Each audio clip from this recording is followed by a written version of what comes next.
I would like to officially open the Tuesday, Tuesday, November 7th meeting of the Bolton Conservation Commission. And as always, we'll start with a roll call. I'm Brian Barabee. I'm Jeff Bryan. Emily Winter. Rebecca Longwell. Excellent. First up tonight, the Bolton Do we get to go for Emily? We can definitely do that. Oh, We yeah. can. And now welcoming Emily Winter to her first meeting, and her first night serving on the Bolton Conservation Commission, and thank goodness for And we volunteers. all appreciate it. It's deeply appreciated. Yeah. Started with candy, so everything's fine. Oh, yeah. All right. The Bolton Conservation Commission will now hold a public hearing under the provisions of Mass General Law, Chapter 131, Section 40, and under the Bolton Wetland Bylaw, Chapter 233, to consider the notice of intent filed by Greg Roy on behalf of the applicant for proposed resurfacing of the existing parking lot and regrading for stormwater management improvements located at Trinity Church, 14 Ottaquatic Hill Road. Public meetings to be held this evening. If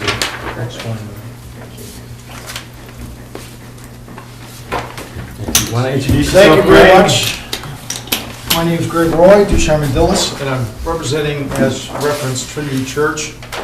Dan Williams is a member of Trinity on the House Committee, so he's representing Trinity this evening. Thanks for having us. Just a little bit of a history here. We, as you mentioned, I'll explain the project in a minute, but we, just sort of a coordination with other permits on this. We filed, sort of concurrently with your application, we also filed with the Board of Selectmen and the Planning Board for site plan approval. That was given to us back in September. So that's sort of behind us. So we're of course before you with the notice of intent. I just want to give you an overview, kind of where this fits into the general neighborhood. Ottaquatic Hill Road is here. 117 is right here. This is the public safety facility. This is Memorial Field. Trinity Church is the piece right next to Memorial Field, across from the public safety building. And the area in question is the lower parking lot, which is adjacent to Memorial Field. If you've had kids or if you've gone to a sporting event, you may park there. There's the parking that happens there, particularly on off, not on a Sunday morning, but on off days for the field. And this parking area is it's sort of broken asphalt. I don't know if you have a visual in your head of what that looks like, but it's sort of broken asphalt. It was paved a long time ago.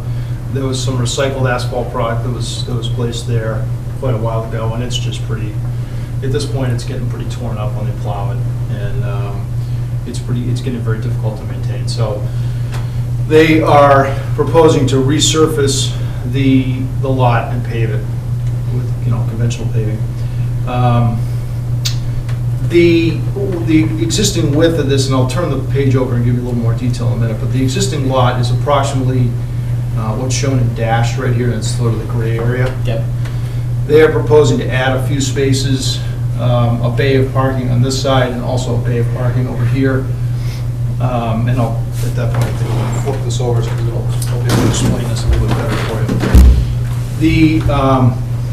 The existing, I'll explain the resource areas to you in a second, but the existing parking is, or the existing limit of the parking area is this blue line that I've dashed in here. And with conventional parking spaces, they end up wasting a lot of space in the middle because you can't park three bays of cars and still get circulation around it. So they wanted to see if there was a way they could add a few spaces to the configuration without a wholesale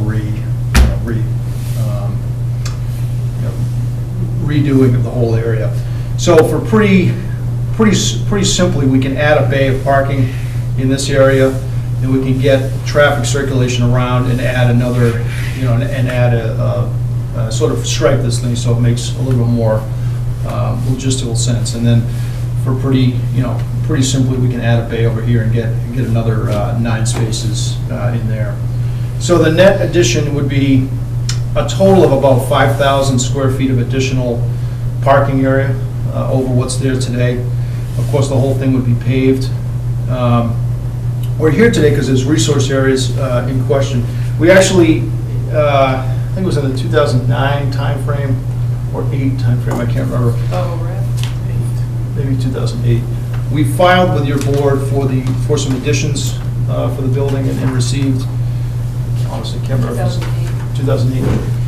Received permission to do the building additions, and at that time, we had identified the resource areas. So these resource areas, yeah, we've checked them, and they haven't changed since then, but they sort of referenced that approval that you did. And there's two primary areas. There's a small little pocket area here, and then there's a larger area in this vicinity here. This sort of, the Emerson Florence sort of school kind of comes through here, and there's a cut through that comes right through here into the Yeah. if I can show you, yeah, that's the cut through that goes to the Florence sort of school there. So there's some, pretty good sized wetland on the other side there, so it's sort of contiguous with that system. This is, an isolated area, but it still exhibits wetland characteristics. The other area that was determined to be a jurisdictional resource area was this portion of the swale that exists between the church building and the parking area. There's a swale system that really functions for drainage of the existing parking area that kind of comes all the way up and through here. This portion here was determined to be jurisdictional back then. So there's a 100-foot buffer zone that exists around that area. The existing area drains towards the swale. Yep. And then then there's a series of culverts. There's a walkway here and a walkway here and then the emergency access road that kind of goes over to Florence Sawyer with some culverts that go under there. We're proposing the same drainage pattern there, but we're gonna improve the the pitch on the parking area, and we're actually going to take away a little bit of the area that was draining towards that swale and pitch it towards the other way. So there's going to be a high point right in here along this dashed line.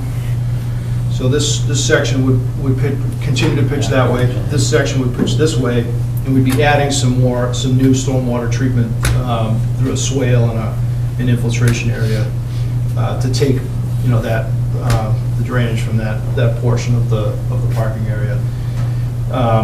That's been designed in accordance with stormwater management policy. We've got I think we've submitted the operation and maintenance that would be involved in that. Long-term pollution prevention plans and the like. So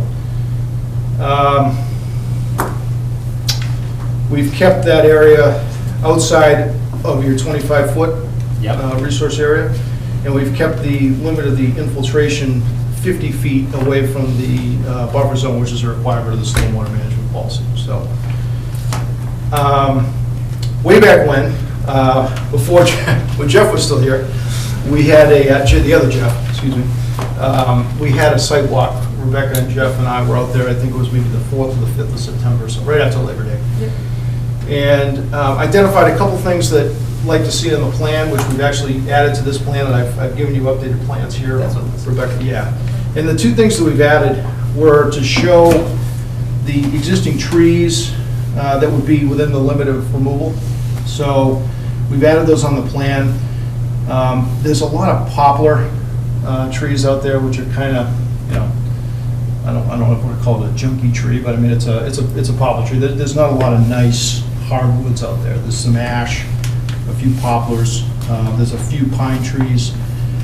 The bulk of those trees are in the 6-inch range, so there's really not a lot of large trees in there that will be coming out. There's a lot of brush, and my plant identification is not great, but it's a lot of vines. I don't think it's bittersweet, but I think it's, there's a lot of kind of vines that are choking a lot of these trees out in here, actually. So a stone wall around there somewhere too? Yeah, there is. There's a stone wall around the property line there. Yeah. So the cut through is right on this corner. Yeah. So that's kind of right in there for your reference. So then, it was requested that we add some new trees, some plantings in there. So we've also added some proposed plantings, which we propose to be a native, probably a red maple that kind of matches the other trees that they have on the property. And we'd be planting those around the parking area, which would take care of some shade, but also some mitigation for the loss of those trees as well. The entire basin would be seeded So we have to go in there and clear some brush and tree, you know, a few of the trees, but at the end of the day, it's still gonna end up being green space over there. And again, it's really, the total amount of paving that we're adding, including the areas outside the buffer zone, is 5,000 square feet, so we're really only including. What's the approximate area inside the buffer that's? I knew you were gonna ask me that. 10, 20, 30, 40, 50, 50, 60 times 20. 1,200. 1,200, yeah, something like that. Why do you need more parking? Well, for one thing, on Sunday morning, when around 11 o'clock, when Memorial Field's pretty active, and we've got 2 worship services already. Early morning, 8 o'clock, one around 10:45. And around 11 o'clock, there's really no parking down here. Because, well, one reason we don't have stripes, because it doesn't make sense to stripe gravel. But the parking lot is really pretty much full. And a lot of that is because of the activity over at Memorial Field. And we're happy for, to support Memorial Field and the town, and, but we find a lot of usage for it. One night I was over there at 11 p.m. and there were still 15 cars in the parking lot. They weren't they weren't visiting the church. Yeah. They were playing basketball. Yeah. So, we understand it. We're trying to be good neighbors and not say anything about it, but we feel like we need to accommodate the Memorial Field as well as our church.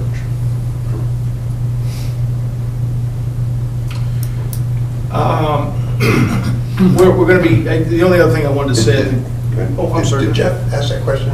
You guys are on the sidewalk. Why do you need more parking? I mean, there was a lot of parking for the field over that way. Yeah. I mean, off of Aquatic Road? It's not very well. It's Might be good not neighborhood to a take lot that of one. parking. You Huh? might be able to get 30 cars in there, maybe if you pushed them together. Yeah, I know. It's not very big. This parking area is much larger. Just a question.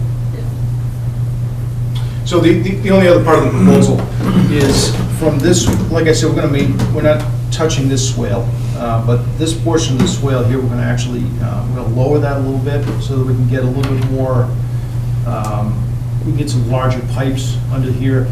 They have some pipes that exist under this, that drain these portions of the field here, but they're like 4-inch diameter and they just get plugged up. They're plugged up really fast. So we're going to drop the grade of the swale starting at this point here, and so we can get a 12-inch diameter pipe under there, just so we can keep it from clogging. It's a lot easier to maintain that side. So that would be the only other portion. We're holding that edge, so this edge stays the same location. So it's really just this edge here that we'd be changing. I have 2 brief things. Can you just point out the infiltration basin again? Yeah, it's right in here. Okay, and then my other question, I just wanted to make sure. My other question is, just having seen it all over Worcester or any urban area, and there's issue with sidewalk cracking because of tree roots. I want, if the commission were to approve this, I would want this to be something that, obviously you have routine maintenance over time, but I don't want a tree to be cut down or basically us trying to remediate the takedown of the vegetation, you planting the trees, which is awesome, but now it's going to have a negative impact on the lot. So are you going to account for that when you plant them to make sure? You mean keeping them out of the way of the pavement so that we Yeah, just keeping don't have to- that in mind. Yeah, That, absolutely. I mean, we don't they want to certainly cut. grow and the roots Right, are right, moved right. that way, Yeah. and they're going to crack a couple areas. Well, some trees send out more lateral Right. roots than, a tang root Yep. type of tree. So I think we would go with a ladder. Okay. I mean, Where are you gonna put the snow? I just like to point it out because I've seen it around Where do you too much. put the snow in this plow job anyway? So the snow really, when you come in, you plow, the plow driver typically just comes in and they kind of push, lengthwise and then out this way. So the snow is typically piled around that side of the lot. So all the dirt and everything from the winter gets piled into the wetland? Yeah, currently, yeah, because of the way it is. it gets kind of torn up in there with the, you know, the way the Yeah, existing I know. surface is, yeah. There's nothing really, it's not really a surface in there. Right. No. It's, well, I think at one time, I think you know, I think over the years. But, you know, when you have a paved parking lot, you stop plowing, and cars go out there on Sundays, and then you get a snowstorm, and they trip oil, and whatever they do, and you get it plowed into that part over there, that becomes Yeah, an we get those interesting muck piles. concern. Yep.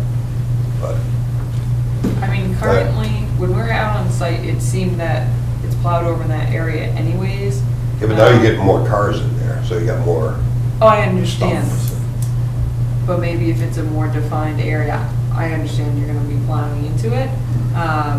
But maybe the fact that the infiltration basins there might act as a slight buffer to the wetland, I don't know. And that's one of the reasons for it. You know, we want to encourage the snow melt to go into the, you know, into the drainage basin of the design, because Yeah.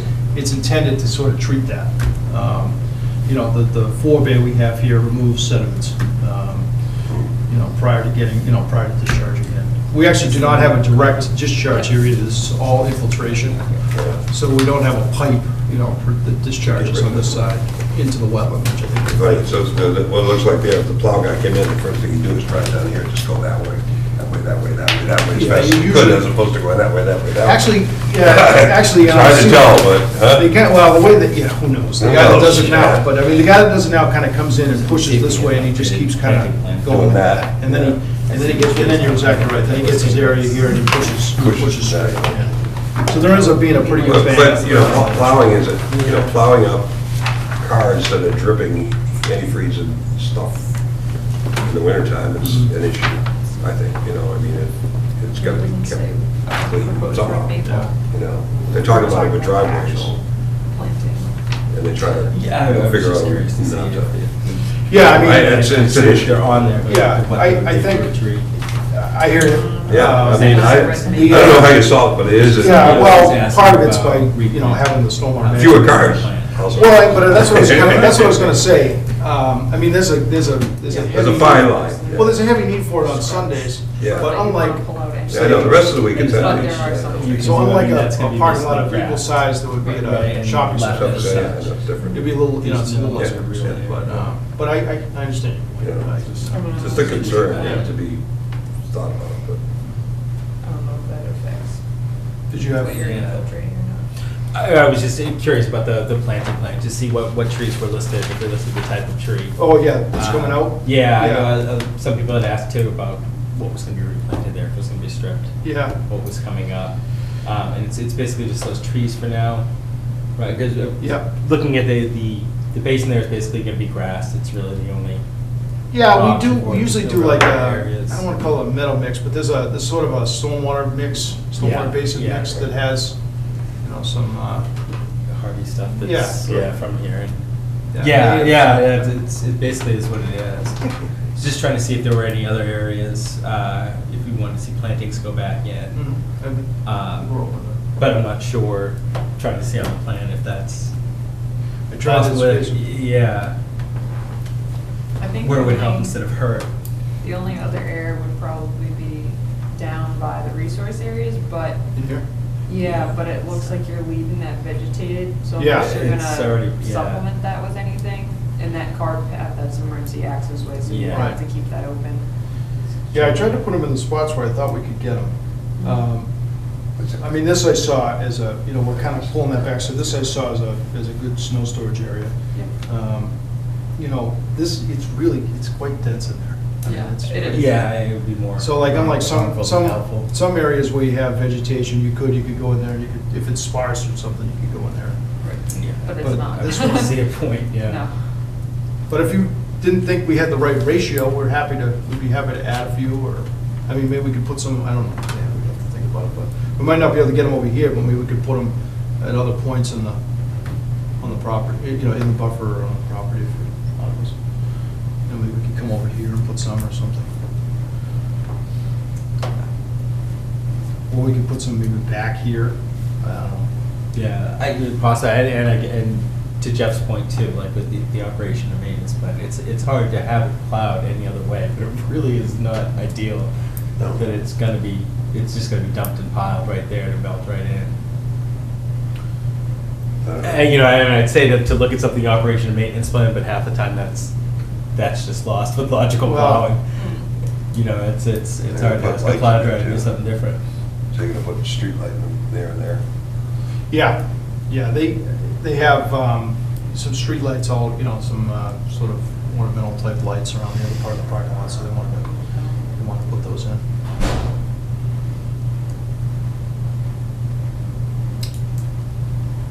I'd prefer to see more trees than cars, but that's just my opinion. You know, I agree. you know, I don't know what else to tell you.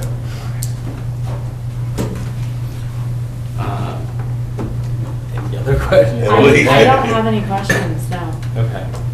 Anybody here to comment on this? Only that the church has been fabulous providing that lower lot for events over at the police station, and even Bolton Common. So, you know, they are wonderful. It's excellent to hear. I believe, yeah. Thank you. Yeah, all town events, basically. Yeah. The Halloween parade, Easter egg hunt. So- Usually about once or twice a month, there's an announcement of activity at the safety center or the town common, and they say parking at Trinity Church. So we're trying to It's be nice to have. accommodating.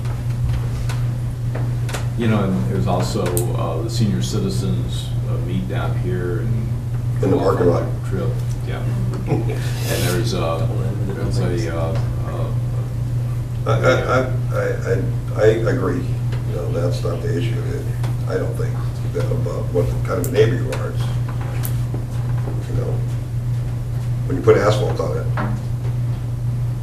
it's asphalt, right? It doesn't, nothing goes underneath it, and it's just, Right, but you know, but that's why we mitigate. I know, you're the engineer, but Yeah, well, I it's, mean, we're required to mitigate for that through the stormwater management. We have to show you that that's one of the standards is recharge. We have to document that we have to. I don't know, that's not, No, I hear you you know, though. it's just asphalt. What's the percentage increase in asphalt or existing? What are you gonna do with the old stuff? About 1,200 square It's feet for 5,000 over 40 jurisdictional. 5,000 over 40,000. You're gonna take out all the old stuff like that? Yeah, they're probably gonna rubbleize it, I would think, Yeah. and use it as part of the base. Yeah, regrade it. Yeah, there's no fill coming in, it's anything, it's stuff coming out. Yeah.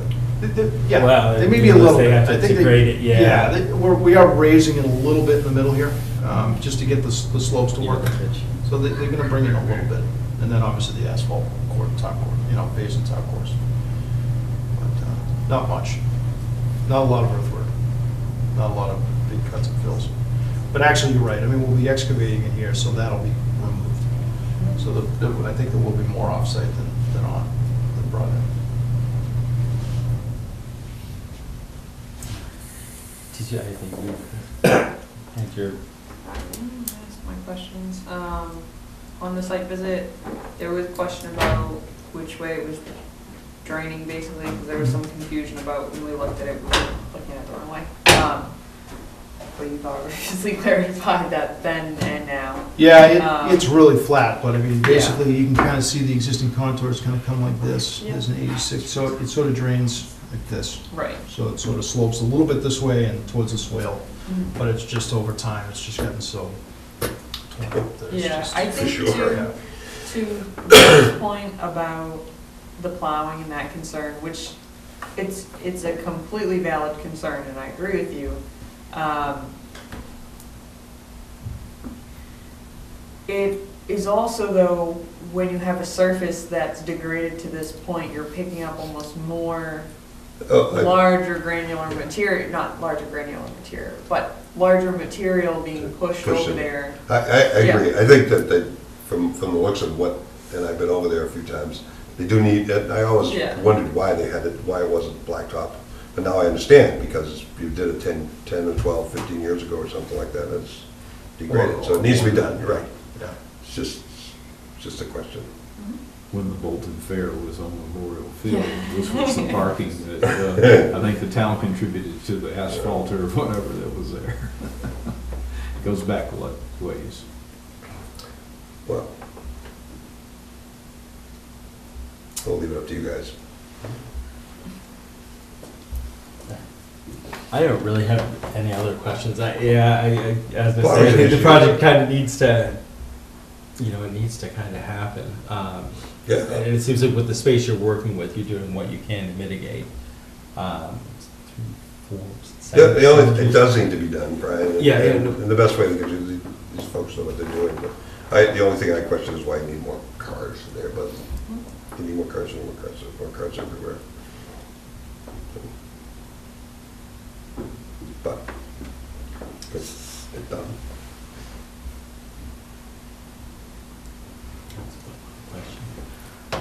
All right. Now you got me looking at the layout too. No.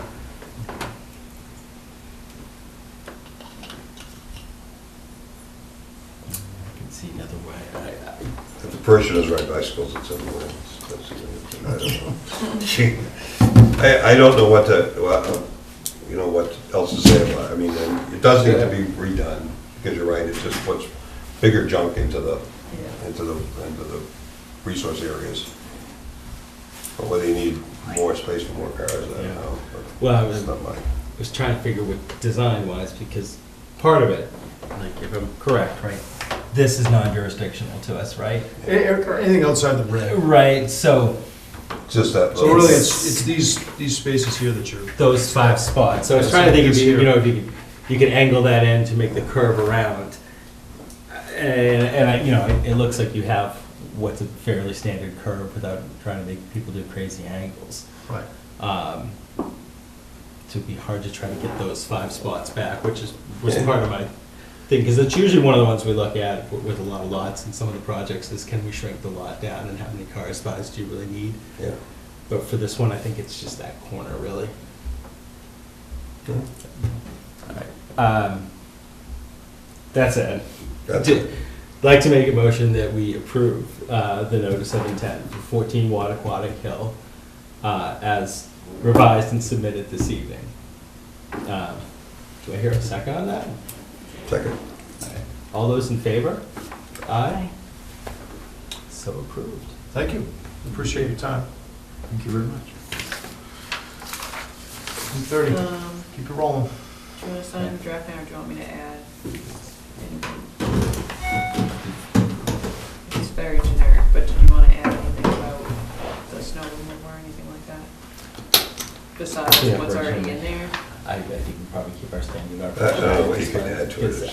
Yeah, and it's, Well, our standard already has that in it, but I just, they were supposed to I try, asked yeah. just in case. That. Let's see. Yep. That's those two. Welcome to the Yeah. show, right? Yeah.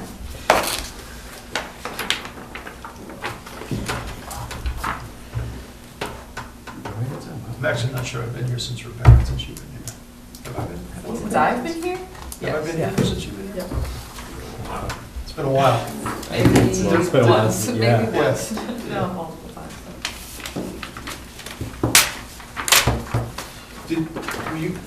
Were you going to talk about have the order conditions for, not the order conditions, the Subdivision? certificate of compliance for lot 4 North Road? We gonna talk- That's on the next agenda. Okay, not tonight. All right, I just thought if it was Yep. going on, I could help maybe No, explain. but I did go out there and Oh, you there's did? nothing done. so- Yeah. Okay. Thank you very much. Appreciate it. See ya. What's next? Perfect, 674. Main Street.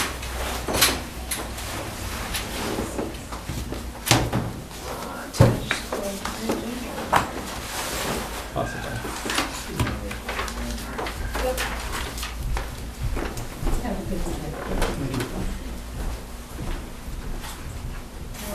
Pat, would you like to come up?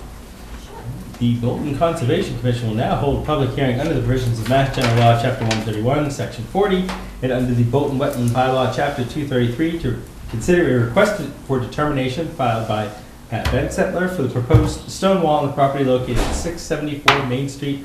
The public meeting to be held this evening. Pat, if you could just introduce yourself real quick. Well, I'm Pat Van Zettler, and I live at 674 Main Street. in Bolton, been here a few years. And I know you didn't need for me to be the first thing I would do, but Rebecca and I have been talking, and I'm going to be asking for a wooden fence Okay. instead of a stone. And I have pictures of the fence. It's being built by Colonial Fences. They do a fabulous job. I only have one copy. but- So we can pass it. It's a 3.5, 4-foot fence? 4 foot. And these are cedar things. Posts? Thank you. And, That's right. and, of course, I got talked into change by, they came over last week, and they want me to make it a scallop, Who was you? colonial Oh. fence, because they think that it'll go down the terrain nicer. Okay. And, Works for me. So is it still 100 feet? it's gonna be, I think, 104. 104. And, So Yeah. from the front of the property of that, So this is Main, right? So, sorry. If we're looking at your house, right, this is Main Street? Okay, and that's my property line. okay. And this used to be an antique barn that collapsed. But the foundation is still there. And the fence is going, It's, along the Following the side line? property. right, it's no, it's not Okay. gonna go the whole way because I can't afford it. It's gonna go down to about here. okay. I have a picture of where it's gonna stop. This is a tree that Rebecca was gracious enough to let me take down, because it was getting old, and these wires are actually holding up a telephone pole that's bracing the pole across the street, No. instead of putting it in the sidewalk. Yeah, so it comes down first. So it basically would go to where that stump is? Do we know? A little bit beyond the stump, but not much more. Yeah. Because what I want to do is that I want to shield this Yep, so it's safer than what it is now.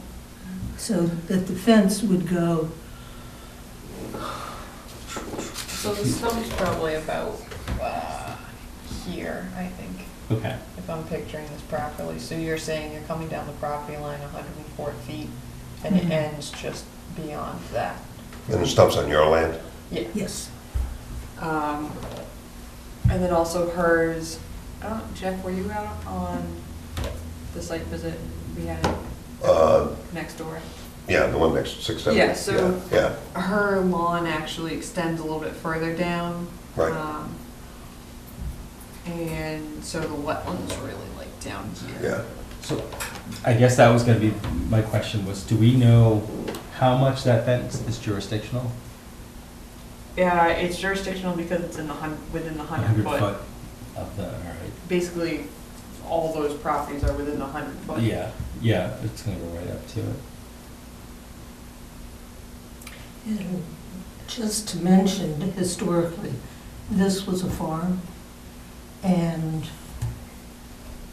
William Woodbury, who owned all of this, actually owned everything down to and including the rector's house. So this was all farming at one point. Yeah, no, I believe it.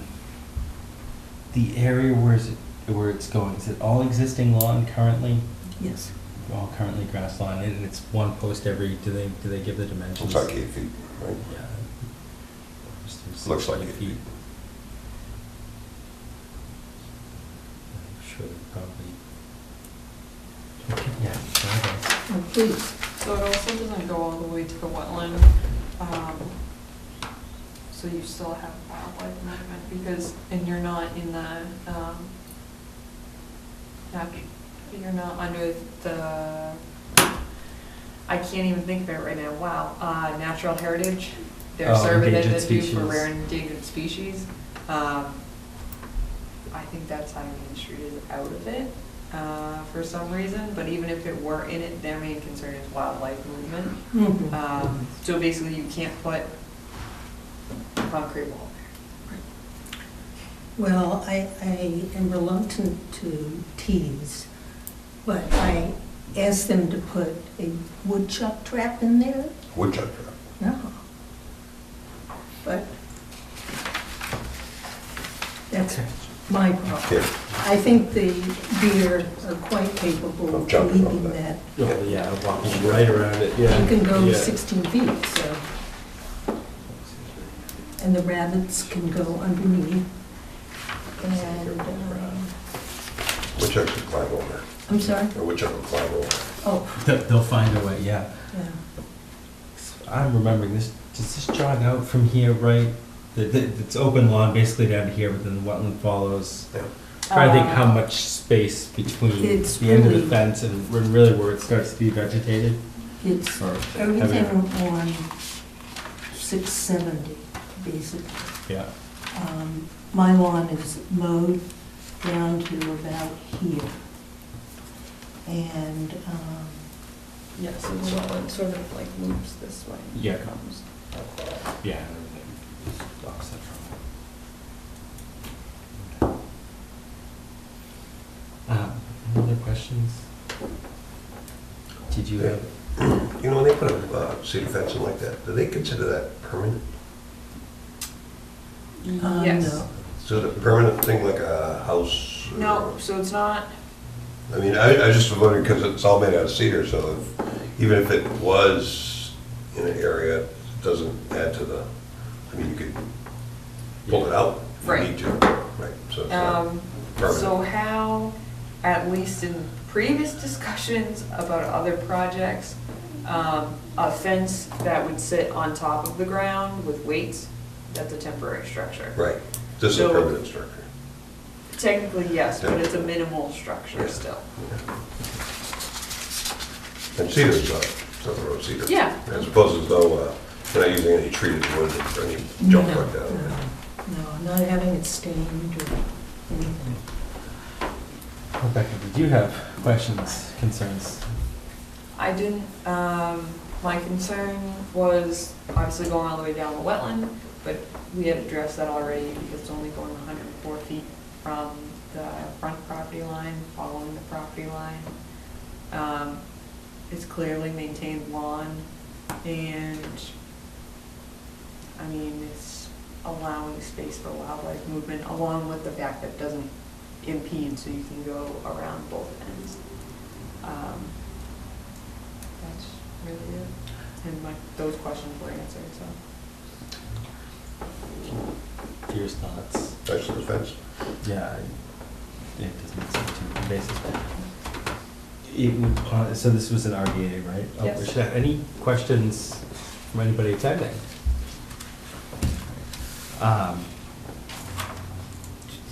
Trying to think for minimum invasion. I don't This know if it's would in be the- -5, and then I did the 310 CMR 1002. Minor activities provided that they comply with CMR 2 to B1 are not otherwise subject to regulation. Fencing, provided it does not constitute barrier to wildlife movement. In that case, I'd like to make a motion that we make a -5 determination for the request for determination for 674 Main Street. Do I hear a second? Second. All those in favor? Hi. And that means, That means you You can should go do spend it. your You approved So as, it's- yeah, it's yeah, opposite, sorry. So negatives, positive yeah. Go spend your money. Yeah. bless you. Yeah. All right. So is there anything else you want from me? If I can have the copy of that, I think you sent it to me electronically. I did. Do you need that copy? If you need it, I can just print one out. It's not a big deal. Well, it's part of my file. Yeah, you can, Thank you. yep, I'll print it out. And then this one is mine. Yes. Jump Thank you right all in there. very much.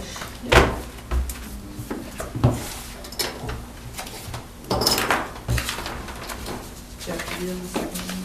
Yeah, I'm a second on everything around here. So let me keep your, People say I'm number 2, but I'm gonna go there. I think I'm number 1, but they say, it's a team. I don't say that. All right, we have 4 minutes. You're all set. Yeah, no, thanks. Okay, will it take Yeah. 4 minutes, you Yeah. think? Okay. Possibly. We can, is that the one thing you're here for? You want to come up and talk about it real quick? Yeah, Sure. sure. Sure. Dan is here? as Yeah. well? Yeah, we're 7:45, then I'm back. 4 minutes. Good evening, everyone. You can stand. How are you? Good. So. Shall we open it? Please, yeah, please, if you would. So basically, for those of you who are here, as well as those of you watching at home, our selectman, Stan Lysaki, has come in to basically just discuss and confirm with the commission our feelings on who holds the conservation restriction for if the town is to purchase Camp Virginia, which is contingent upon quite a few different things. The grant, we had applied for a grant, as we've noted in the past. That grant was specified that Sudbury Valley trustees will hold it in terms of a placeholder so that we could submit the grant and then change if need be at a later date. So now we would just like to confirm the commission standpoint. I had spoken with the trust. Our representative should be here tonight, and I don't know if they're coming later or not, but they had expressed that most of our properties, if not all of our properties, are held by the town under the Conservation Commission and owned by the trust, or vice versa.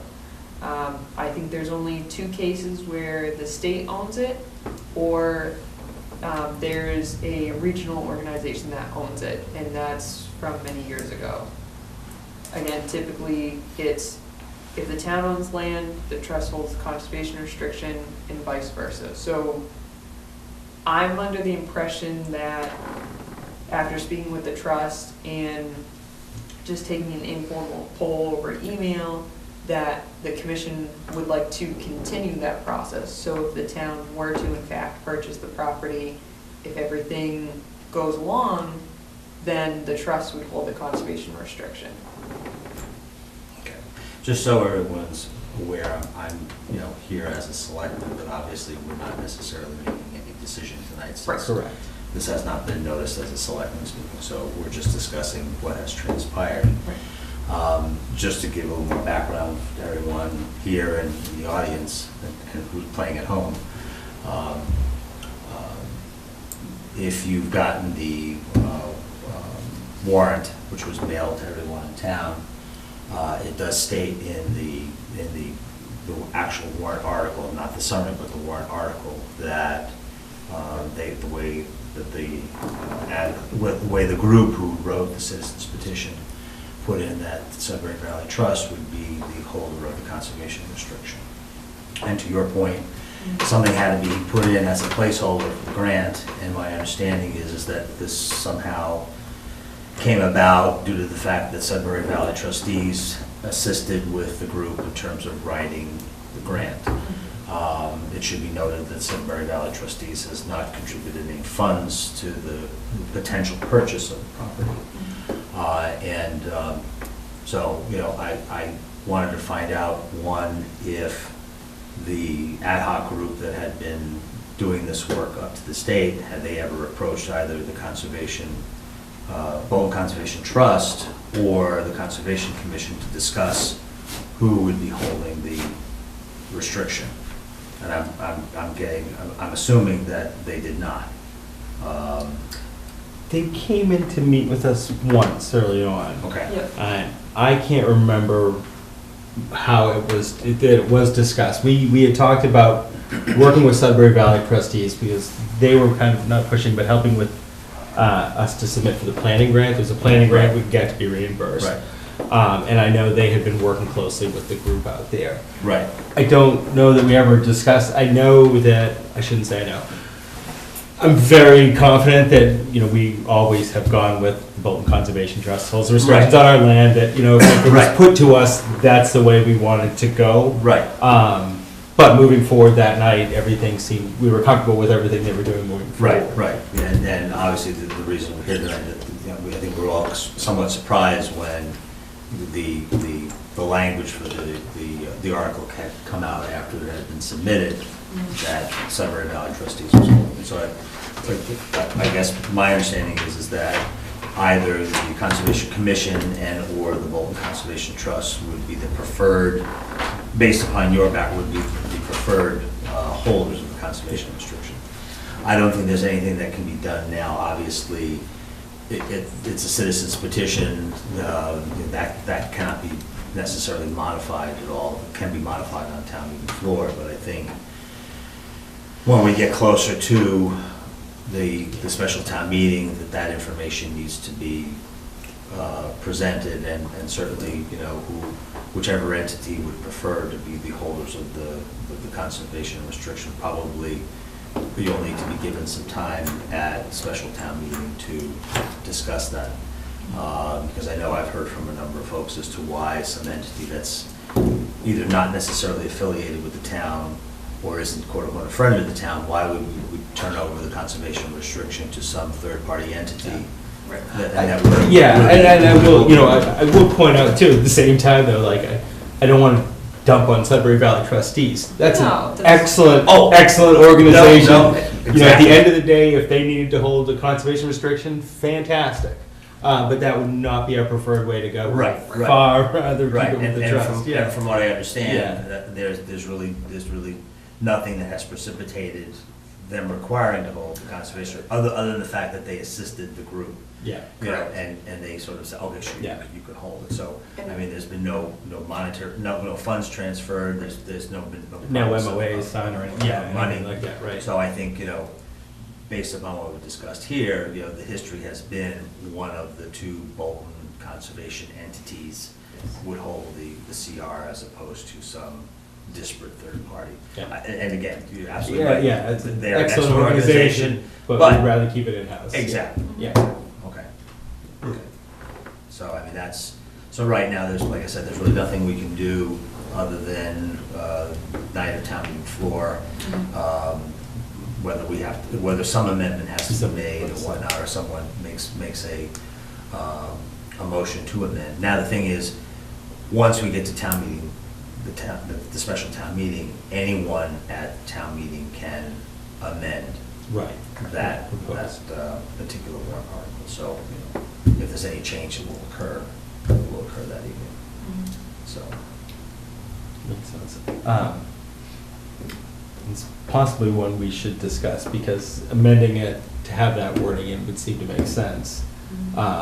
And I don't want to trust that somebody will make the amendment. It would be nice to know. No, I think whoever. We at least have wording prepared, that if nobody Exactly. else is planning to, we. Exactly, just do it. and I think if you want to have, I'm just suggesting if you want to have a subsequent meeting to discuss amongst yourselves which entity would be the preferred Yeah, entity that holds the CR, then you might want to be in a position to prepare some wording change to that effect. Yeah. Yeah, and I can contact the trust and see if, because I spoke with Dan, so I can reach out to him again and just see Okay. if, in fact, they want to meet with them, whether it's during their meetings or during our meetings, to decide the appropriate language, and if they, in fact, would be accepting of a definitive conservation restriction held by them. Okay. And I assume then, because again, if the town were to hold it, we can't hold the conservation restriction Right. ourselves, Right. just to clarify. Right. Okay. All right. sounds good. Yeah. we'll try to See, I just wanted, Yeah. I think it was good to get clarification on what I agree. your Yeah. preference and the Bolton Conservation Trust preference would be. I sort of knew what that was gonna be, but it's always good to do that. It's good to confirm. Yes. Exactly. It is. Okay. Well, thank you very Yeah, much. no, thanks for coming in. Thank you. Appreciate your time. You see? Okay. Have a nice evening. All right. Thank you, Stan. Thank you. Here. Take care. Take care. Okay. 6, 7. We can talk more about that later. Come up now? I don't know if you followed that lovely one. I'm on the ad hoc committee, so I know Okay. exactly. Oh, yeah, all right. So you were Yeah, no. you were right. Perfect. Okay. Well, Do you have a? What character? Yeah. All right. The Bolton Conservation Commission will now hold a public hearing under the provisions of Mass General Law, Chapter 131, Section 40, and under the Bolton Wetland Bylaw, Chapter 233, to consider a request for determination filed by Megan and Sean Duhame for a proposed wooden shed located on property located at 670 Main Street. Public meeting to be held this evening. Would you mind introducing yourself again? Sure, I'm Sean Duhame, 670 Main Street. And our project is the shed. Correct, yeah, yep, Sounds like a new location. yes. Do we have? So basically, this is the area that we had, when we were on site, we pointed out was still up gradient from the wetlands, because it was previously touching the wetlands as determined by the commission at the last meeting with the last filing. This one's up gradient, clearly maintain lawn. And can you just clarify, because I wasn't sure? Yeah. Is that at the top of the slope, or is it sort of a little bit So on the this side? is a slope looking down. Yeah. So you can see the shed there. And then this is from here looking up towards the home. Right, here. okay. So the shed's like Yeah. here now. Shed's, on Yeah. this one, Yeah, shed's yeah, like yeah, here. exactly, yeah. I hate going out. I'll ask questions in a minute, Pat, but please. No, look, I was just trying to understand it. And I don't know how, I know Jeff might be familiar, I don't know how familiar you are, Emily.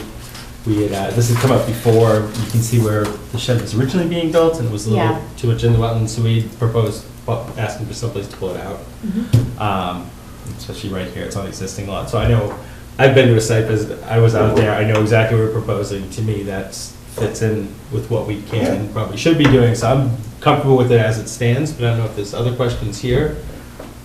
You're gonna have to tear the shed down. Did you have any thoughts, Piece by piece, concerns? you're gonna jack it, roll it up the hill. I've got some engineering ideas about how I might do it, and, you know, I've got a lot of friends, big friends in town. Pick it up and Yeah. carry it. Brute force, yeah. The problem now is building a more permanent foundation for it because of the slope situation. I can't just sit it down and move it now, it's gotta be more permanent. So, can you just clarify more for me? Sure, yeah, so because of the slope, Yeah, I can't just sit it on the ground, clearly. So I have to create a permanent structure underneath it, so Okay. it doesn't move with frost. is that like Gravity. cement slabs or? And yeah, it could be cement slab, it could be piers. Okay. It's not gonna look great, but, you know, be functional.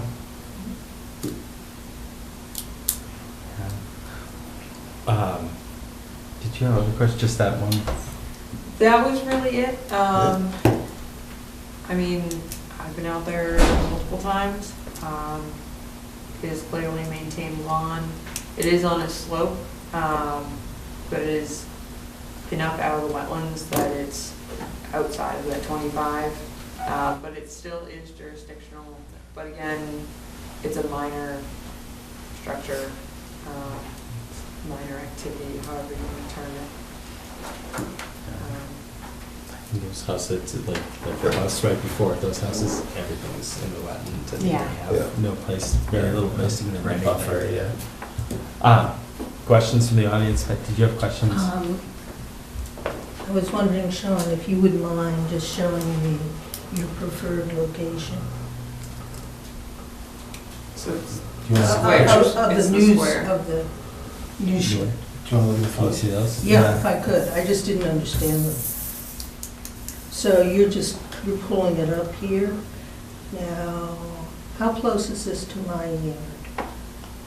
Well, from what I understand, it's about, I think it's a foot? No, about 22 feet, I believe. From my, no. I think so.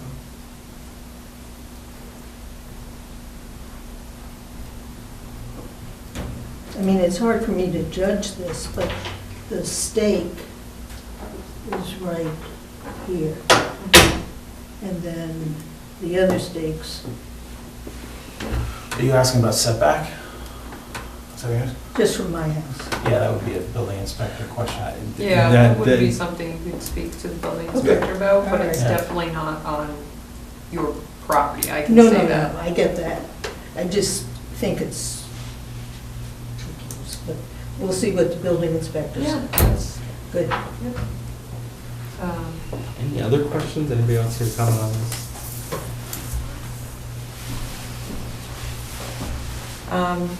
The only other thing that was mentioned previously about storage in the structure, but that's written in the RDA and just saying, there's no hazardous material to be stored Right, in the structure. you're gonna put a lawnmower in there. What's that? You're gonna put like a lawnmower or something like that in there. Yeah, you know, for like Yeah. winter storage and, Yeah. yeah, things like that, yeah, the basics. And that's also included in our current RDA, or the new one. Yes.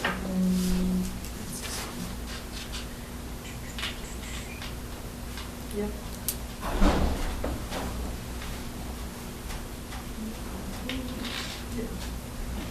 And I can add it too, just to clarify. I'm trying to think what the determination would be. Is it 5 again? Yep. Right, so there's minimal impact, existing lawn. So what I just had drafted in the event that it is a negative finding, it is 310 CMR 02, providing for minor activities such as conversion of lawn to use accessory to residential structures such as sheds. Is maintain lawn in the shed. Yeah.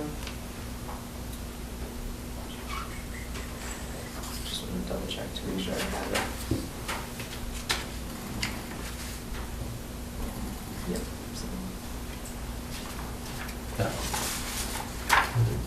Thoughts, questions, concerns? All right, in that case, I've been over this. I'd like to make a Yeah. motion, as I say, you're very nice to do that. I'd like to make a Thank you for motion your patience. that we make a -5 determination for the request for determination for 670 Main Street. Do I hear a second? Yes, you do. I All- second. All those in favor? Right. Aye? Hi. Oh, Have fun. Thanks. good luck to you. So I'll send you, I forgot to tell Pat too about hers, but I'll just email you when it's ready, because I'll make a copy. It's like the official, Yeah, yeah. I mean, it's official right now, but I'll give you a copy of it so you have it. And then also you just have to mail a copy to DEP, and that's it. They just put it in a file. Oh, so I mail a copy too, okay, okay. Yeah. I'm sorry, are you gonna, you said you're gonna email us or mail it? I can do either. Okay. Which would you prefer? Email's great, Okay. you know, just because we have a That's sort of fine. a permanent record for it. Yeah. I can email you, I can also, if you want the original, you can come in and pick it up too, Okay. if you don't Yeah, want me that's to fine. mail it. Yeah, I like mean, email with some simple instructions would be great. Okay, I really yep. appreciate that. I Yeah. can do it, no problem. Okay, great. Thanks Thanks for Thank your you. time. Yeah, Thanks. thank you. Oh, yes.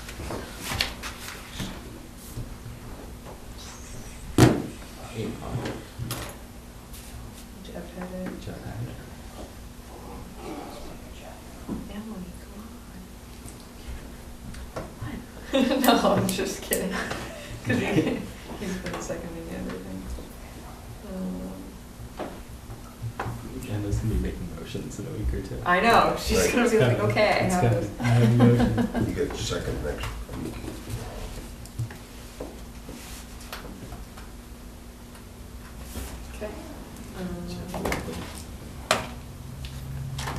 Actually, is there an opening for that?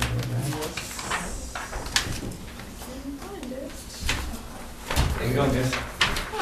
Okay.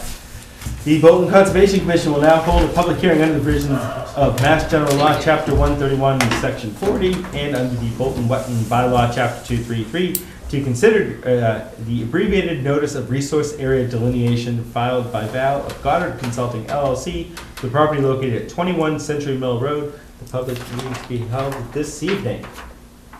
Good evening. And if you could introduce I will. yourself. Scott Goddard, professional wetland scientist from Goddard Consulting. So this is a property at 21 Century Mill Road. It's about 12.8 acres in size. The property boundary goes from here, this is along Century Mill Road, up Hudson Road, not including that little building on the corner there. Yeah. Which I actually came to find out, there's still like a lingering little enforcement order thing from the commission from ages and ages ago, which I'm gonna try to help the guy deal with at some point. And then it goes up, it butts up against Camp Resolute, the Boy Scout property in the back. Goes over to Danforth Brook, also called Mill Brook, which butts up, remember the properties that we did over Yep. here? Those Yep. those two houses that are under construction now. That's right over here for orientation purposes, and it comes back. So this is an ANRAD, abbreviated Notice of Resource Area Delineation. The purpose of an ANRAD is not to propose any project or any work on a property. It's simply to evaluate a piece of property and identify all the wetland resource areas on the property so that the owner can see kind of what's there. And so we did a full evaluation of all the wetland resource areas on the property, and there's quite a lot out here. It's a fairly low-lying property, but we do have a network of resource areas. So first off, we have a Danforth Brook / Millbrook. Now, interestingly, it dried up, it didn't dry this year because it was kind of a wetter year earlier. We had a dry spell toward the end, but earlier in the season it was pretty wet. Yep. Last year it dried up for a long time during the drought period, and there's some sort of tangential evidence that it has dried in previous years that I wasn't involved long enough to have that documentation. I'm not going to dispute the status of Danforth Brook. We're just going to call it perennial and show a 200-foot riverfront area off of it. It's a stream. It's impacted by beaver activity and is a large kind of flooded swamp. So we use the aerial photography / property line / USGS center line to establish the boundary of it, because it's not really safe to get out there because it's very kind of a muck-based bottom. You can't really walk out to it. So we show that with 200-foot riverfront zone. I modified the plan after a site walk with your agent to just circle these around here rather than figure out the right way to terminate the riverfront boundary. The second thing is all the green area is BBW. So there's a large BBW network that goes along Danforth Brook. This is an old railroad bed here. What do you call it? A what? I'm sorry, BVW, BVW. Bordering Vegetated Wetlands. Those are the areas adjacent to streams, marshes, bogs, wetland Yep. swamps, dominated by wetland vegetation, wetland soil conditions, signs of hydrology. And again, the hydrology out here is definitely affected by beaver activity. So there's an old railroad bed that actually runs through here, and there's a kind of cool stone. There's all kinds of stonework out and around this area here, but it was clearly manipulated historically during the construction. There's no signs of railroad ties or anything like that. It's more or less a path now. All about it. Do you know all about that? I know all about it. Oh, okay, well, maybe you can. I met an old guy, there's one on our property, It's and I met it's an old the guy same who railroad. came to take pictures and told me, oh. And then pretty man." much this whole side of the property is all wetlands in here. Yep. There's an existing driveway that services a house up in here, which sits in a large field. And then on the left side of the property, there's a kind of a network of wetlands as well. On the property, there's an intermittent stream that runs underneath Century Mill. If you've driven here, you've seen a little culvert there. So we have an intermittent stream that flows through here, out into the back over here. So all this flows in this direction, eventually ties back into the Danforth Brook and all. So we have BVW, which is all the green. We have Danforth Brook and a 200-foot riverfront zone associated with it. And the last thing we have is called bordering land subject to flooding, BLSF. And what that is basically the 100-year floodplain insofar as it's above the elevation of the wetland line. So if you look at the FEMA maps, it has this orange line here, which is the floodplain elevation. So most all of the lower part of the property is in the 100-year floodplain, meaning in a 100-year storm event, statistically speaking, you would have standing water in those locations.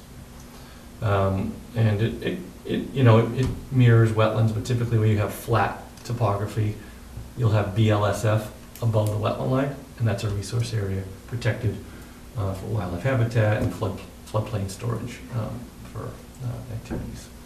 So we also have a little BVW off-site on the Camp Resolute property that extends a 100-foot buffer zone here.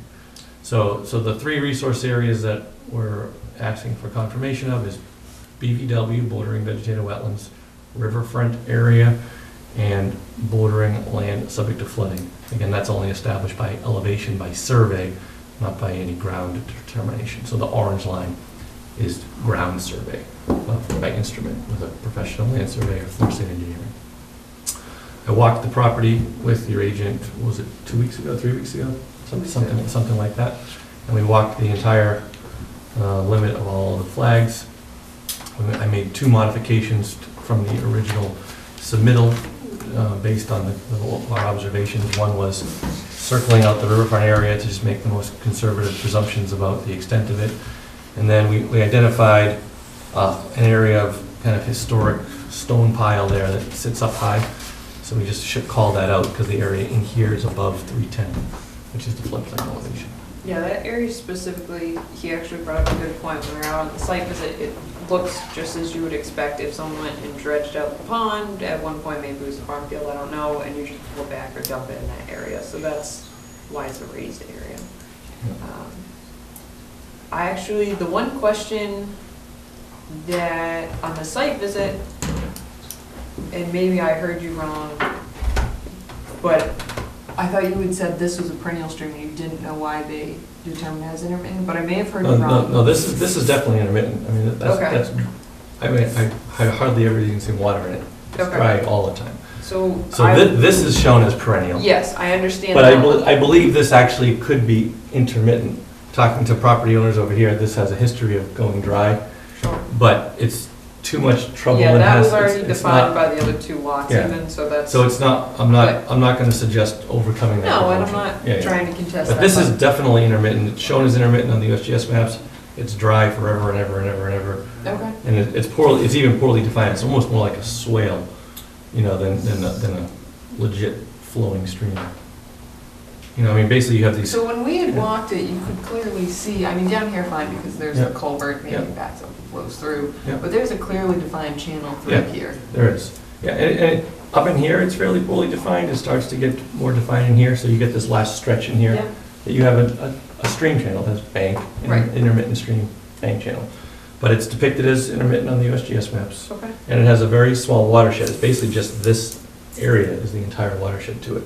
Once you get over here, you're into a different contributing watershed Yeah. going off in this direction.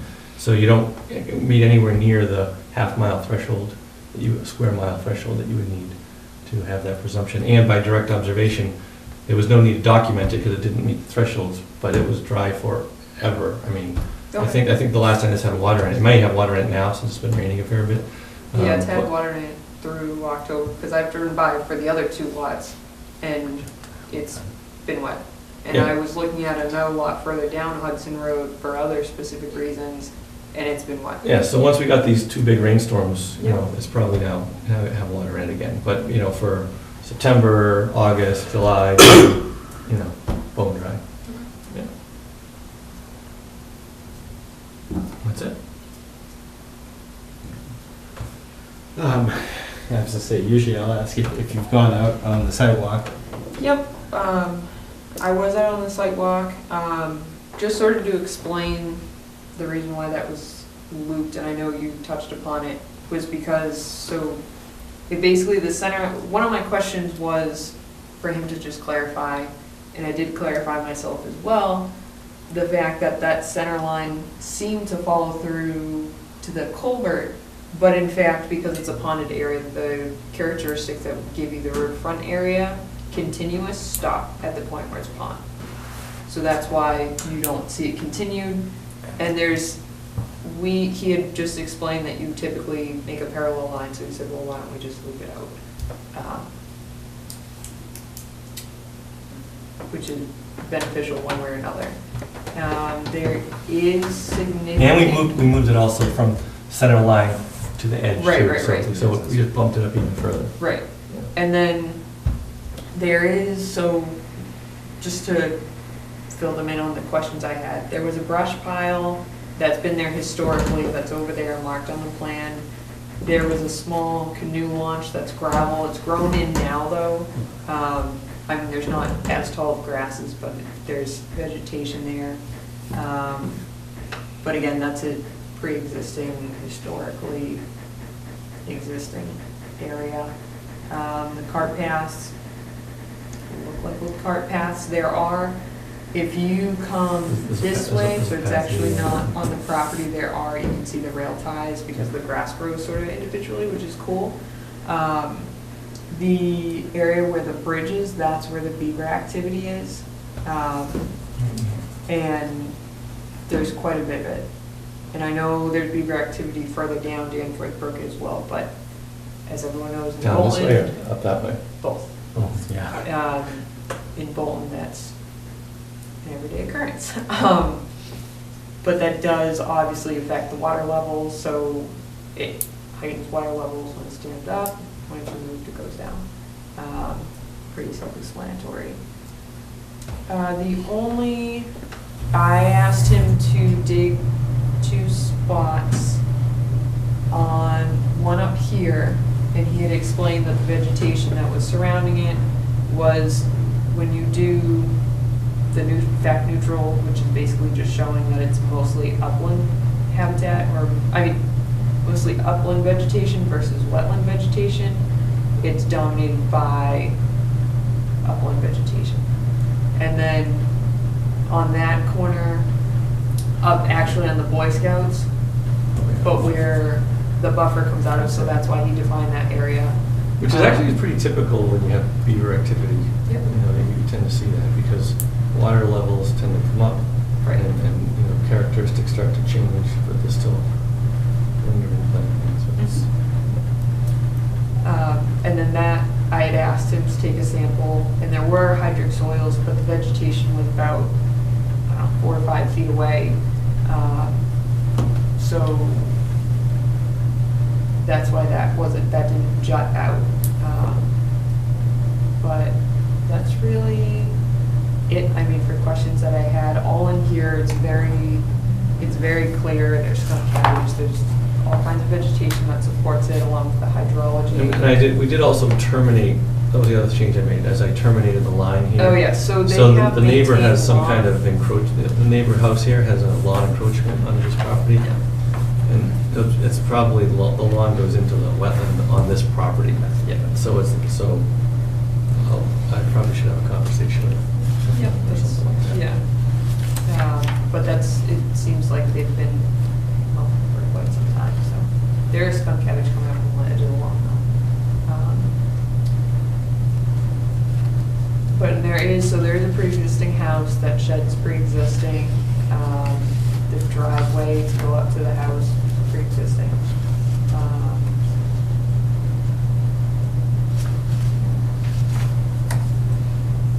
BVW, BLSF, riverfront area, those are the 3. And we need to vote to confirm that we agree with your current resource delineation as presented here, correct? Correct. Yes. So this is the plan revision is dated with a revision date of 10/23/17, based on the comments from the sidewalk.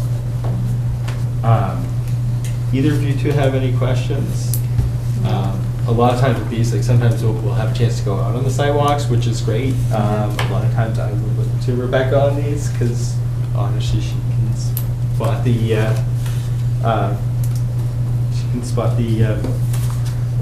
delineations. Yes, no, delineations a lot better than we can, especially when it comes to looking at hydric soils. Sometimes it's like, oh, I can see the color change, but Yeah. don't always know what it means.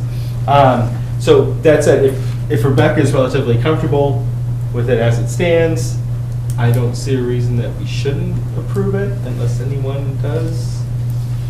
Anybody from the audience to comment on this one? All right.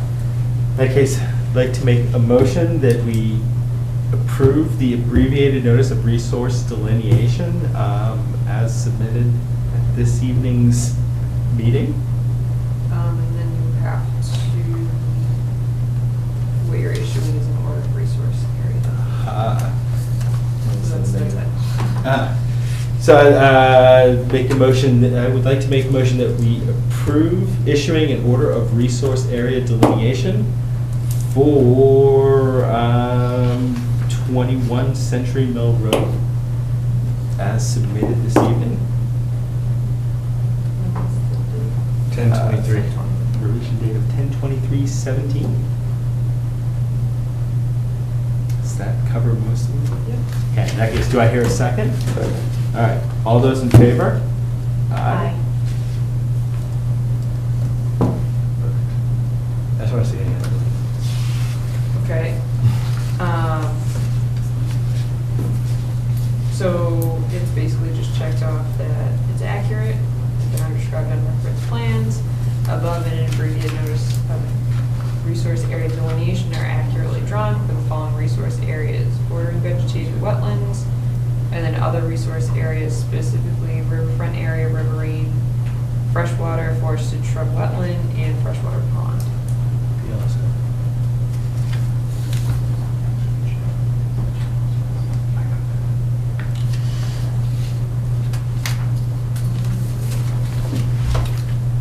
Thank you very much. Thanks. Yep. Have a good night. Emily, did you step up on that one, or was that Jeff? That's what No, Jeff I said. didn't step up on that one. Yeah.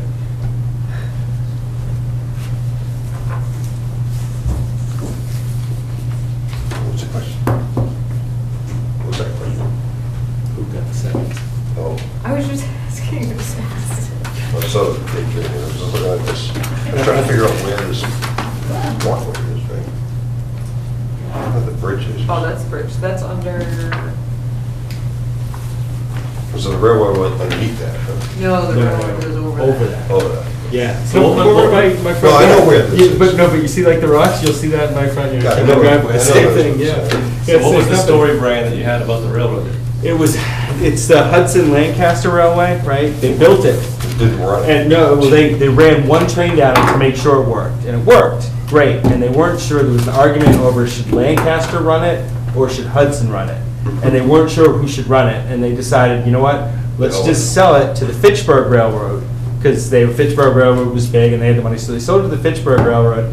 The Fitchburg Railroad decided it needed the steel and the tracks to put down tracks somewhere else, so it just ripped the whole thing up. Really? So it was built, they ran one train down it, figured out it worked, and then they never ran anything on it, tore it all up, put it somewhere else. You actually. But I got a nice driveway out of it, yeah. You got it by 495, and if you go There was a- south on 495, maybe quarter mile up, there's a cut through a big boulder. Yeah. They had about this much room on There either was side that. of the And track. there's a plaque in the woods somewhere. Did they give up their railroad easements? I don't know what I don't know where it ended up going from there, I think over time it did. There's a plaque in the woods somewhere commemorating it, and I can't remember if it's in Lancaster, or something, but I met an old timer who was taking pictures of my driveway, and I was like, do you mind? Like, what are you up to? And he was, Oh, an the old same- train the same rail enthusiast. runs through your Yeah, yard. so he Right followed there. it, he followed like Right the back original there. trail bed, he documented it all, he found the plaque in the middle of the woods, in the middle of nowhere, that Too like, much time in this. was where they met when they built the train, but he'd written all about it, and he said, oh, I'll send you a copy of, information on it. I said, that's great. He sent me this cool write-up, it was really fantastic. So all that work for nothing? Yeah, they sent one train down it. Worked great, and tear it up. Now, did that get us to our 8:30 one? No, still get the minutes. What else? Did everybody have a chance to look through minutes from last time, Jeff especially? Yes, I did. All right. Perfect. In that case, I'd like to make a motion that we approve the minutes for our really September 21st, 2017 meeting. Do I hear a second? Second. All right, all those in favor? Aye.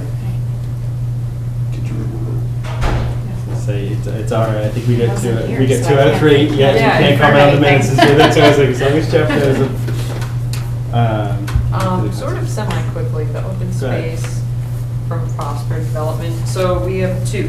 One is the Landers property next, two houses down from Town Hall. Where they're at, they have Back that here. expansive Yeah, property yeah, the back. 5, yeah. In general, we would like to ask that both planning, town administrator would like to ask if we would like to just set a precedence that if the town is being donated land or required, or the developer is required to give land under the Prosper Development, if it will be accepted automatically by conservation because it will be donated to the town, and typically Conservation Commission holds it.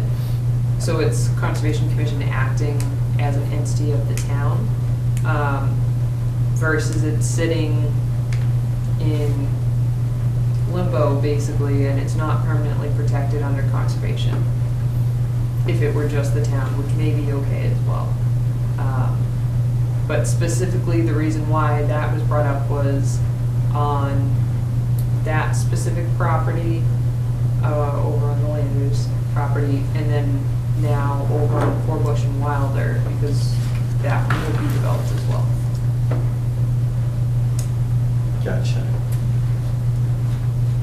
So they're looking for us to either set a policy. Well, in general, so for right now, the policy is sort of more of a long-term, and I can draft something up if necessary. But right now, planning has closed and has put the deed under the town, or written in the deed that it will go to the town, which is fine. But typically, it will go to the town under conservation.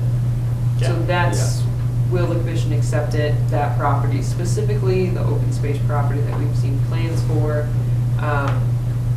as open space under the Conservation Commission, and in addition to that, the same thing with Wilder, because that property is outside register station. Okay. Oh, I see what you're saying. Okay, so that makes sense. How, do other towns do it this way? I mean, I'm trying to think, is there a reason not to do it? In the past, the developments, for instance, Oak Trail, Fox Run, Bolton Woods Way, they all have the same situation. It's always been conservation because then it's protected in perpetuity under either Article 97 or I can't remember the exact reference, but basically it's in perpetuity. Yeah. And you have the option of putting a conservation restriction if the trust wanted to as well, or the other option is the town holds it, and then Concom puts conservation restriction on the property. Again, it is more funds expended, but that's another option as well that is used.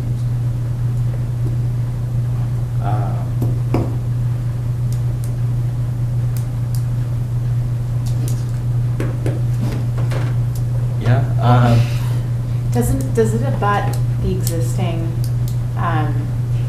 conservation land that's behind the town hall?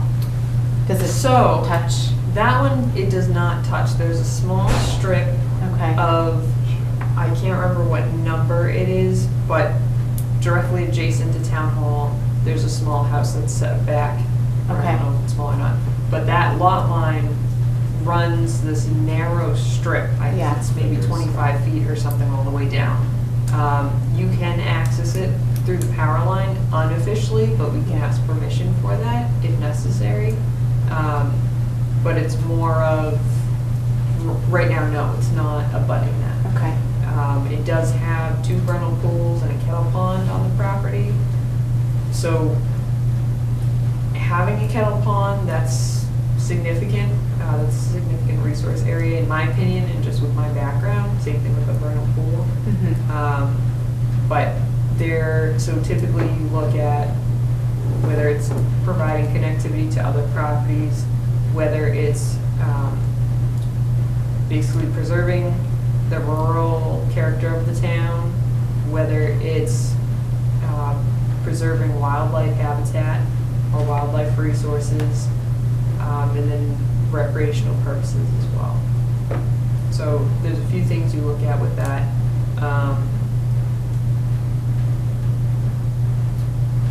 That's how it sits. For Wilder, I will say that one does abut our property, and it does allow connectivity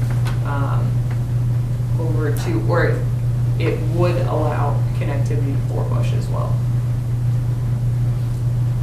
Yeah, I was gonna say Wilder, I know Yeah. it's a strip along the back, which makes sense. So we're just basically looking to confirm for these two projects Yes, that we for would be now, and then willing I'll to- write up Yeah. something drafted. I would say yes, especially the Wilder one. It's, Right. yeah, it's like I want to have time to see how other towns do it because I can see some logic between different ways to do it. But for now, for these, I don't see why not. Okay.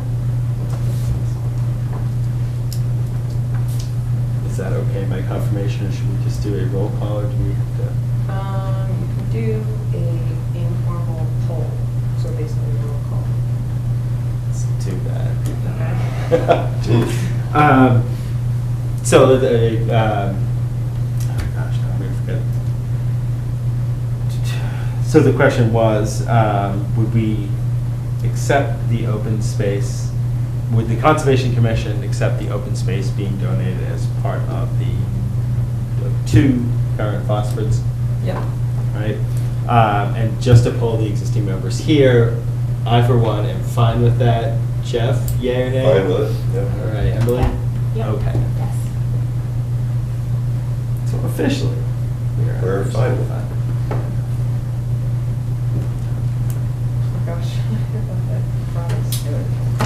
3 minutes. Any, There's a new fall story walk yeah, at sure. Fifeshire. For all those sitting here and all those watching at home, we have partnered with the team group at the library to put up a new fall story walk at Fifeshire Conservation Area off of Wattaquatic Hill Road. It's a small loop around the upper pond. It's kid-friendly, family-friendly. I've been a few times just because it's a wonderful property. It's one of my favorite properties. But it's a good partnership with the teens as well in the library in town. And that is our second story walk out there. I believe it's Fletcher and the Falling Leaves. I think Can we that's release the the title. name of the story this time? So it's there now, right? Yes. And I'm actually gonna go check on it tomorrow. Because with the storm, something Right. get knocked It's all over. still there. Yep. We did half the story. And then just briefly, we did apply for 2 grants. One is specific to Bower Springs Conservation Area, and that is basically just maintaining the property in the way that was advised through the plan. I'm not sure, I think it was 2013, I could be off by a few years though. And it gave a few options. The option that we had submitted with the plan was basically to supplement and maintain grassland habitat. One, it helps with just maintaining the area in general, but also for specific species such as bobolink, eastern meadowlark, and then American woodcock as well. And those, or at least 1 or 2 of those species have been observed either over the border in Harvard or at Bolton Flats, which is in relative proximity. And then the second, I will be going to a meeting to tomorrow, so if anyone would like to join me, that would be great. And that one is under the Sudbury, Aspet, and Concord watershed. That is specific to invasive species management. They had done a survey that showed actually Wattaquatic Pond, which is on Fifeshire Conservation Area, as an aquatic priority area. And same thing with a portion of Bolton is a specific area listed on their priority areas that would affect the greater watershed. And again, invasive species management, as we know, Japanese knotweed is everywhere in town, mostly along Great Brook. So it does travel by the waterways, so we're trying to eradicate it in specific spots with volunteer days. And that's what was proposed to the grant, so we'll see if we get them. Even if we don't, we're still gonna be hosting volunteer days, but probably not as many, depending on how much we can fund. And then just lastly, I would like to propose to the commission to do a deer survey in spring, just to look at the deer population. I had a meeting with basically other municipal conservation commissions, and basically they had done a presentation from Mass Wildlife, from the researchers who do moose and deer populations. They briefly went through some surveys that they had done in terms of comparing in different zones where the highest population is and how it varies throughout various zones across the state. This isn't saying, oh, we're going to allow hunting on property, it's just to look at the wildlife population. And that would be done through transects throughout the conservation properties, looking at browsing evidence and pellets or deer food. And that would typically be done in early spring. So I don't see a reason not So to you're looking for participate. volunteers to Yeah. go out and count deer poop, is that basically? Yes. what you're saying? Scat and tracks, yeah. yes, I am. Good luck with that. You'd be surprised. I already have 5 people I know some people who that have already showed interest, so I'm quite confident. No, that's excellent. Okay. Yeah, it'd be interesting to hear, see where we fit. Yeah. Oh, 32, sure enough. Scared. What did you say? We're actually on time Don't with chase this. it right Okay. What would you like to talk? The Bolton Conservation Commission will now hold a public hearing under the provisions of Mass General Law, Chapter 131, Section 40, and under the Bolton Wetlands Bylaw, Chapter 233, to consider the notice of intent filed by Northeast Classic Engineering for the proposed septic replacement upgrade to the existing septic system to complete required grading within the 100-foot buffer zone located at 437 South Bolton Road. Public meeting will be held this evening. Welcome. Just introduce yourself real quick. Richard, my name is Jim Warren. I'm with Northeast Classic Engineering. I did the septic design and did the delineation.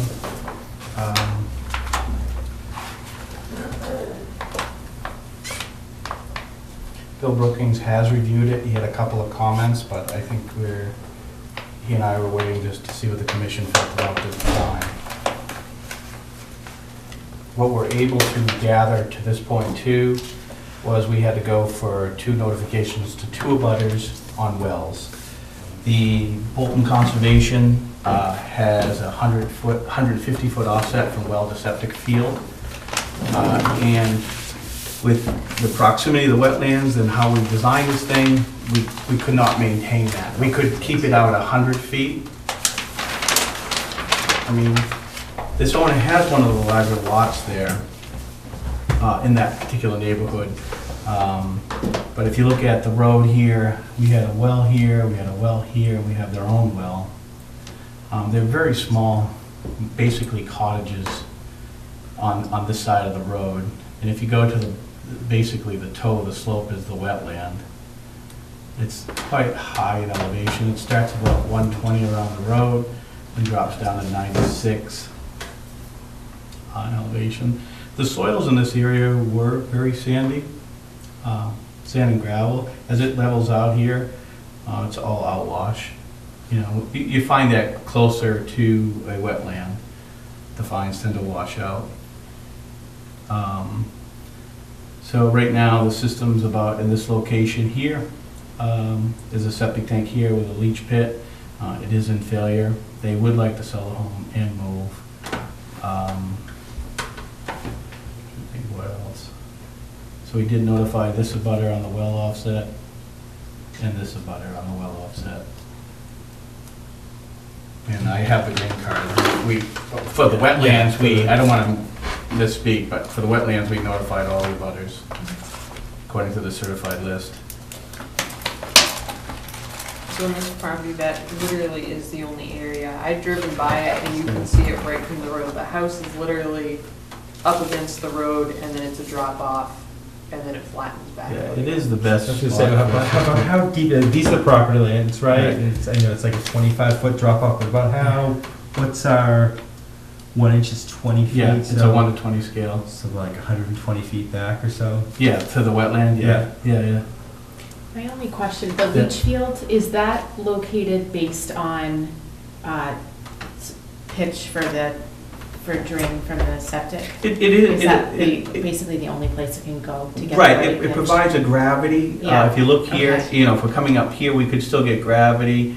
But what we're trying to do is maintain the maximum offsets to the wells. Right, Like they would frown on us if we went closer than 100. I mean, if you look at these lines, I mean, it's, you know, it's not an AutoCAD. You got like 101 feet to the edge of the system, you know? And then what I was trying to do is keep a maximum distance to the wetlands. right. So it was a fine balance, and this is the kind of little area we ended up with for a septic system. How many Yeah. bedrooms in the house? 2 or 3? Two, yeah. Yeah, and that's. Yeah, this is a one-bedroom system, you know, and it's interesting to us. My brother's sitting in the back, he's learning what I do, and so he can do it too. Is that, you know, when we notified this person, it's a one-bedroom, they would want some help with their septic system. They live in Florida. So we're finding a lot once we get into an area like this. Why don't you do a septic system for both of them? Yeah. That's Yeah, a that's whole other a- can of worms. Yeah, Yeah, no, Yeah. it's a smart idea, but it's a whole other can. So, of worms, yeah. Yeah, people For don't them, like yeah. to share that, just the Yeah, deeds it's and an the, issue, and the yeah. bank. I- The I- banks are probably the, you know, if you have a mortgage, if you own Too your property outright, you can do that, but if you try to do that as a mortgage on the property, Yeah. No. that makes it very I was difficult. just curious how many Yeah. bedrooms this one was. Yeah, it's a two-bedroom, and There we're are not looking to little- I was upgrade gonna or. say, what teeny the houses existing out there. system can do what, about a 3-bedroom house? I'm It trying to would think be about- a three-bedroom, but Bill will want it deed restricted to a two-bedroom. Yeah, yeah. Because, well, the way we look at it from Title V perspective is that the environmental impact that's taking place currently is 220 gallons. They figure 110 gallons a day per bedroom. Okay. So no matter how we design it, the code really calls for, Title V calls for 3-bedroom minimum design. Yeah. But what we're doing is, because we're coming, you know, very close to the wetlands and going for variances and stuff like that, the state says no more than 2 bedrooms, no matter what you put in, you will deed restrict it. And then after that, what will take place is we'll record in the margin of deed, and then the system can go in, but nobody will be able to use it for more than a 2-bedroom. Because otherwise it would be considered, say we wanted to go to a 3-bedroom, Yeah. we could never go for this variance, because it's considered new construction. When you change the size of the environmental impact from, say, 220 to 330, that would be considered new construction. Yeah, it's a kind of a, people don't understand that, and a lot of times, you know, mainly around lakes, it's like I do some work in Littleton around the lakes, and it becomes a big fight that people want to take down a small house like this, you know, upgrade the system, go for variances. It's under local upgrade approval when they revised Title V. That's what gave, because the state said we have to do something for the existing homes. New construction, what they say is we throw the book at it, and so be it, because you can change it, you can Yeah. size the lot accordingly to meet the offsets you're supposed to meet. It's these pre-existing homes that you just Yeah. you just Yeah, I gotta know. bend over and say, okay, what's the best we can do and Yeah. protect the environment. These are always tough ones for us because it's hard to deny anybody septic. And it can't be reestablished where it was, right? And it looks like No, looks like the it's- originals doesn't meet the even- offsets anyways, Right, right? it's even Yeah. closer, and Yeah, it's in failure. yeah, so- and there's no way to, oftentimes we'll do a site walk depending on a property like this. And it sounds like you've had a chance to drive by, Rebecca. Sometimes there's just no logical other place they could wedge it in Right. and meet Is this existing offsets. This is over near where they burned that house down? Is that what this? This is not that house. No. No, I This is know, up but this the is street. way Yeah, before, yeah, further, yeah. right? Yeah. Yeah, It's further up that road. Yeah, that Yeah, there is a lot of Small small ones little that don't. houses along there. There were cottages at one time, there's no doubt. That's Yeah. what- Some of them were seasonal, probably someone had outhouses way back when they were built. and- Lori will give you the history behind it, too. She knows the campsites, yeah. She's The like, campsites, "Oh, I remember when yeah. that was a camp and so-and-so's, that so-and-so's place. There's Yeah. just little tiny houses. She's pretty good about that. Yeah, it was the summer camp, right? Yeah. So, but all that said, and again, if you've had a chance to drive by, I don't know how we can try to condition or move it. It seems like that's the only possible place you're gonna wedge that in. They can Well, it's, the kind of engineers, accept it, the yeah. engineers do that, it's us Yeah. just to make sure it doesn't go into the pond. Yeah, well, I was gonna say, we can ask for it to be pulled away in certain circumstances, Oh, but how there's we would no do it. place we can And really you're ask for getting it to close be to the moved. wells too. Yeah, yeah. So that said, and I don't think your brother has any concerns or questions, No, or anything he'd like to see us he change. just- Rebecca, do you have any other thoughts? See on the house, you wrote it? No, I no, no. mean, my concerns were the setbacks, but they put on the setbacks and it's outside the 25. Right, and that's the other thing we did Yeah, by they did. design Yeah. after meeting with Rebecca. I'm saying, okay, I got Rebecca's concerns, I have Bill's concerns. All right, this is what I'm left with. Mhm. Not much talent there, right? One quick It's thing. poopless. Yeah. Oh no, I see it up there, that's the I got a bunch erosion or of, sediment control. yes, Okay, alright, yeah, it's a waddle. okay. Does the commission like to see a certain one, or? It depends on the site. Yeah. I mean, I actually can't speak for the commission, but I think Right. it is dependent upon the site. I mean, it doesn't really matter, we look at 8-inch, some like 12, some like a mold, some like a hay, Yeah. some. Yeah, as We long go with as the it's- straw. yeah. Yeah, we go with the Tables. straw. Yeah. How bad is that pitch? I mean, It's a pretty tight level, pitch going- it levels right off in Okay. here. You can tell by the spacing of the grade dash lines, which is the existing topography. Yeah. I mean, you know, it'll be coming down here, but level off in here. It's not too bad in here through What, here. does it have a proposed for? Yeah, it does have a proposed grading. No, I mean proposed erosion control. Yeah, For it's its proposed kind right here. Look at the, we use this Yeah. railroad track symbol, basically, just something different that's in AutoCAD. And it's got a waddle. I was gonna say, with a it's a detail. waddle, Yeah, yeah. with a stake in it, every so many feet. From what you've seen, do you think that's sufficient for that area, just with the pitch coming down from the road? I like that it's staked, actually, Yeah. rather than just a free-floating model, but. So my short answer would be, in general, that would be sufficient. However, with the rainstorms we've been having, even though this is a stable slope, obviously at that point, so there wouldn't be much aside from water pushing off of it.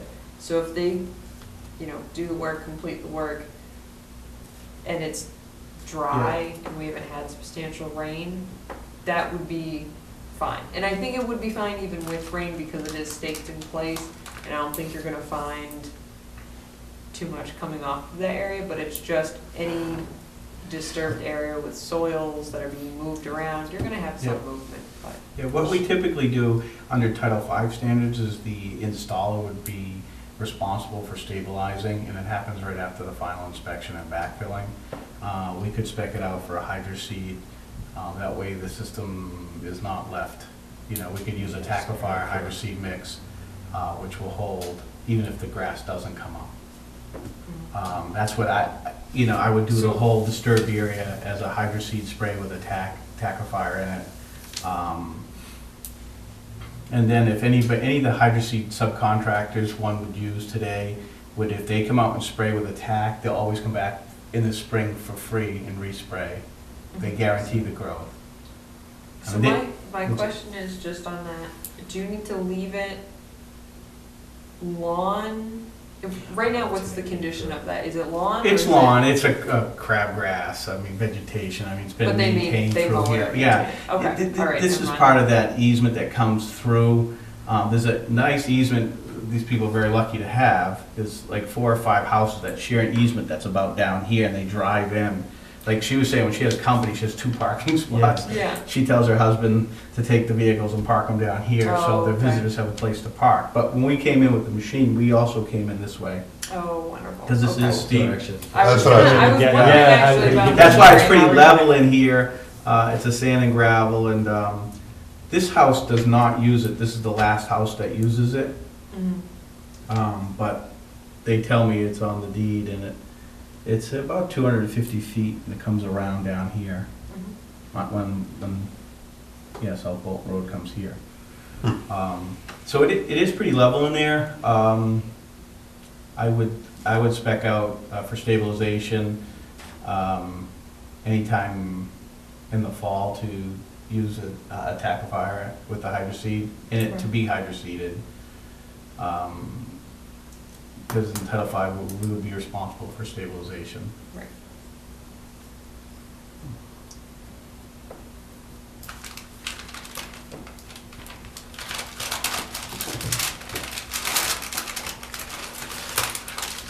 All the fun mail. What's that? I said all the fun mail.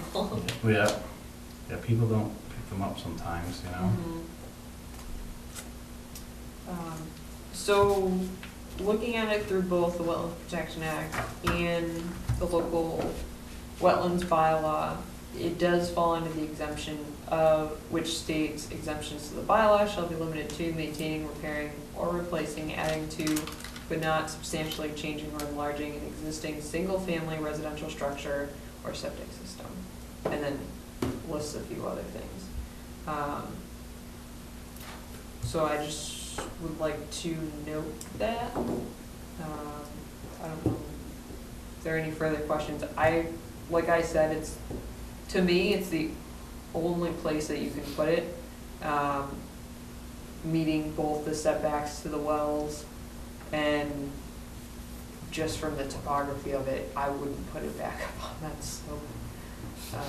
It would require more grading too if we would Yeah, have that's what I actually put it mean, up it's gonna above. cause more disturbance. What you see in these holes, which is interesting too, because we did look up in here, just if we could go closer to the wells, the soil does change on this slope. It's more tilly and compact, like a sandy loam or a fine sandy loam. Where here, it's straight sand and gravel on the level, it's more outwash. So even if we did go up on the slope, you would need substantially more grading. It'd be a perched water table coming up in through here. Yeah, I mean, I personally am comfortable with the location.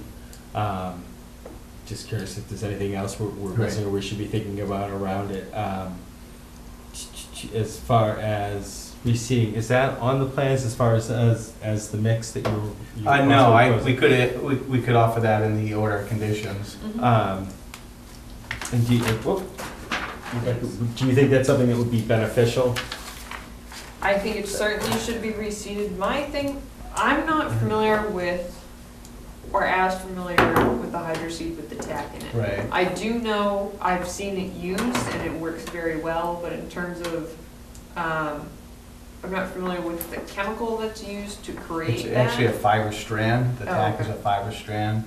And it's a fiber strand, yeah. Fiber strand, what do you mean by? It's a strand of fibers that you put in the hydroseed mix. Oh, It doesn't look like a fiberglass, but that's what it No. makes you feel like if Almost you works touch like, the yeah, edge of like fiberglass. Yeah, it helps Like stick. if you're gonna bond to a so vehicle. it just sticks right to the. Yeah, it goes all in there and it sticks and stays Does it down. eventually?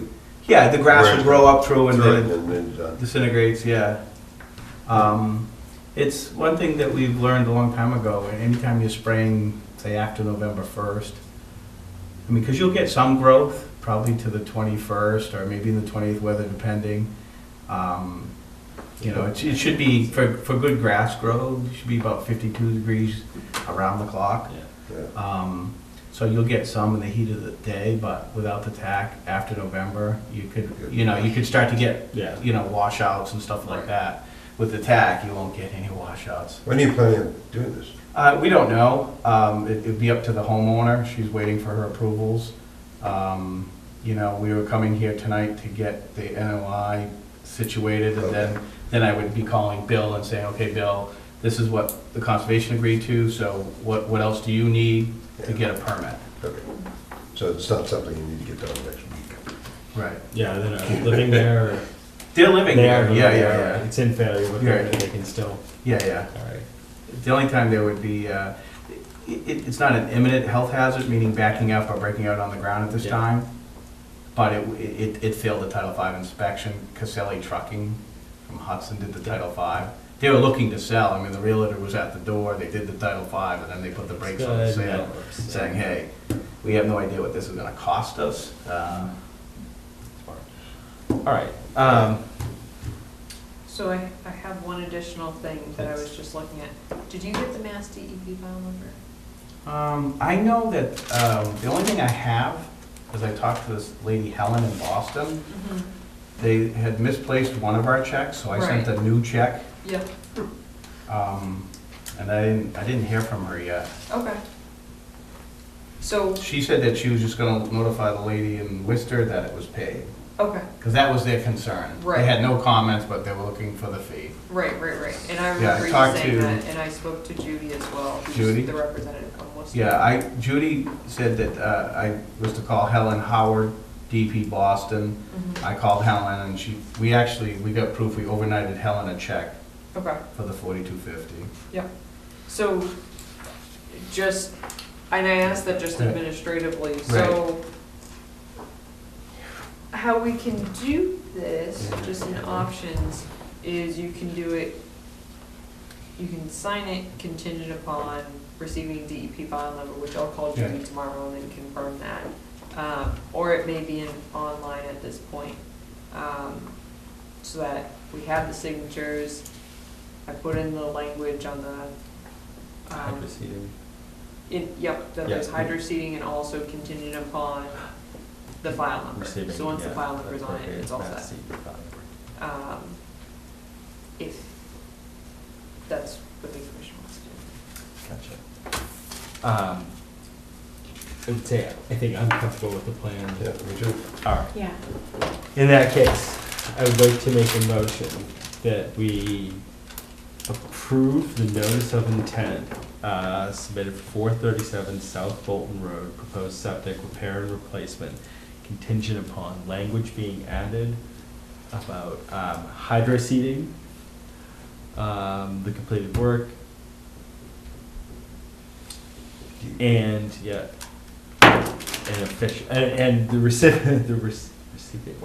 receiving of an official DEP filing number. Yep. And I think that covers it. Yep. In that case, do I hear a second? Second.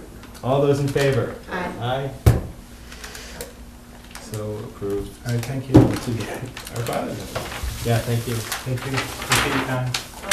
And then just quickly before Yeah. I leave, this is actually relative to two properties. His property and another property over on Oak Trail. There is an open space swath, I guess I'll call it, that's 25 feet on one corner, and then it gets thicker as it sort of is adjacent to other properties.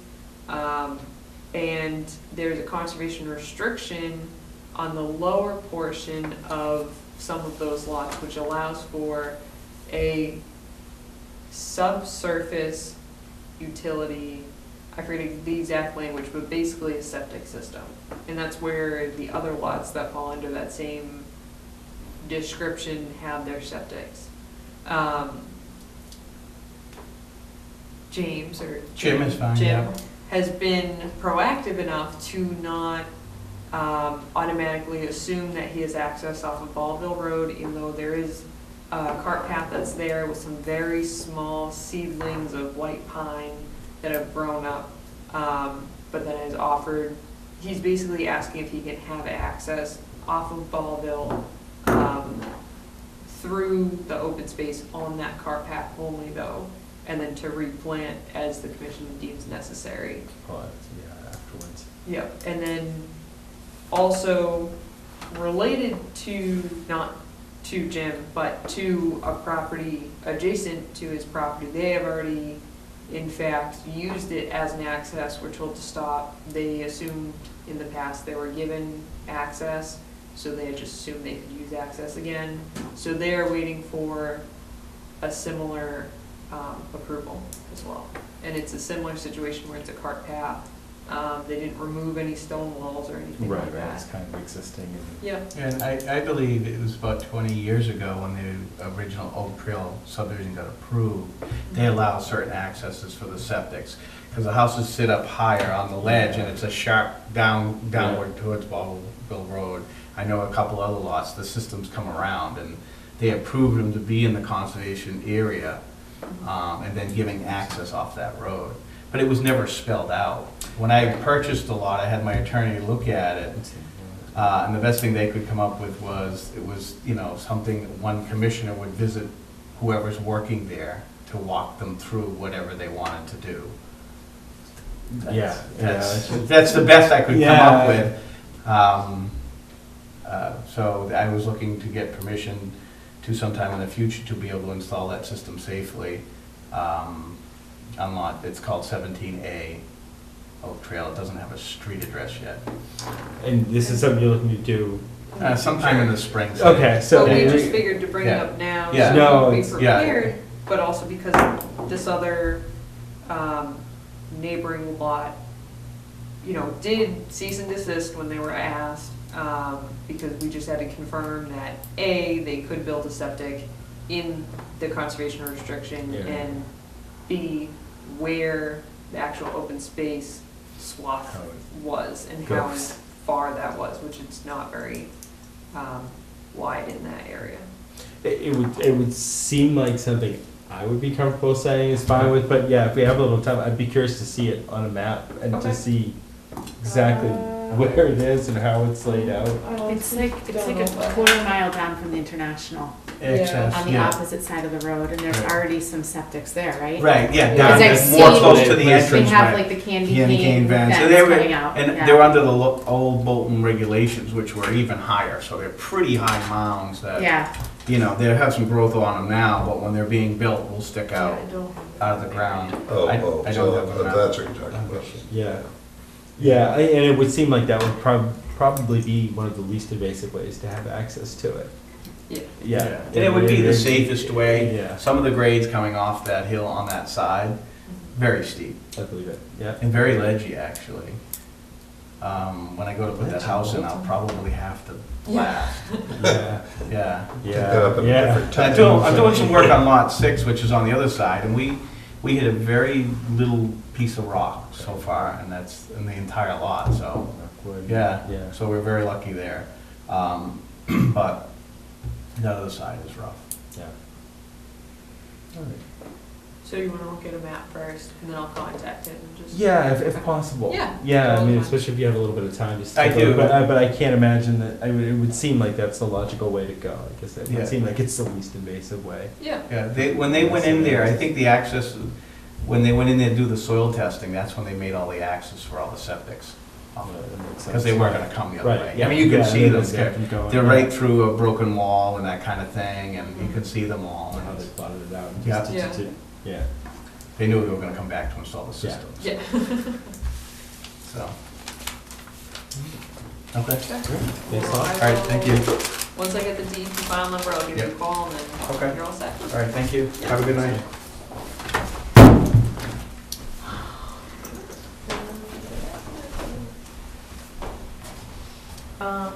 So, two more quick things. Yeah. Relatively. One of which.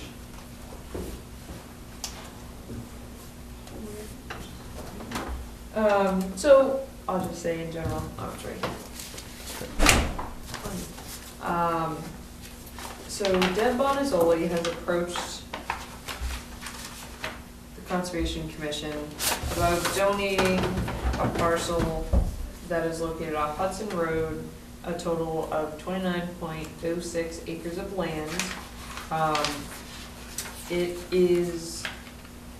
does not have road frontage, but it abuts the Century Mill open space. Gotcha. So And that's, do you remember the acreage on the Century one? That's a bigger one, right? it's just under 100. acres, basically. Yeah, Yeah, 100 so this would be total. 40 abutting. Yep, actually, I'll just point it out on this. Yeah, that works out well. So So this is she owns, this is the property she just sold. We had seen the development, Anrad. Yep. This is her lot as well. This one she is looking to put under a state conservation tax exemption, whichever that may be and whatever process you choose to go through. So it will be under conservation as well, but has the frontage. This lot here, so she would provide us access. This is the Century Mill lot. This lot right here is the 30 acres. There is a concern that some people are using it for driving wildlife to hunt off of. However, that's through here. Yep. And it's an adjacent lot, I don't know which neighboring lot it is, and they're not putting structures on this property, but they're just basically hunting off of the land. Right. And when it's under conservation, you're not allowed to do that anyways. And it would be something, if we were to accept it, we'd have to think about Correct. putting some of the signage out. Yep. And then another thing she had asked specifically in the letter was that she does not want it to be used for open recreation, but rather wildlife conservation. I know that's very different from what we have on our other properties, but I also think that there is some significant value considering that this map doesn't show it, but there is significant wetlands on this site in addition to significant upland habitat. And because it's adjacent to Century Mill, you're basically increasing this area to 130 instead of just 100 acres. And squaring it. Squaring it off. It actually fits really well. I mean, I think it's extremely generous of her to offer. And because it abuts so well, I would, I'm trying to think offhand if I would have any reservations with accepting it. I don't think I would. But it's a good question with the non-recreational, just conservation? Yep, and it still does meet other criteria that we look at, just as I was touching upon before. Although there wouldn't be recreation, it still does support wildlife resource and habitat. It does support the rural character of the town,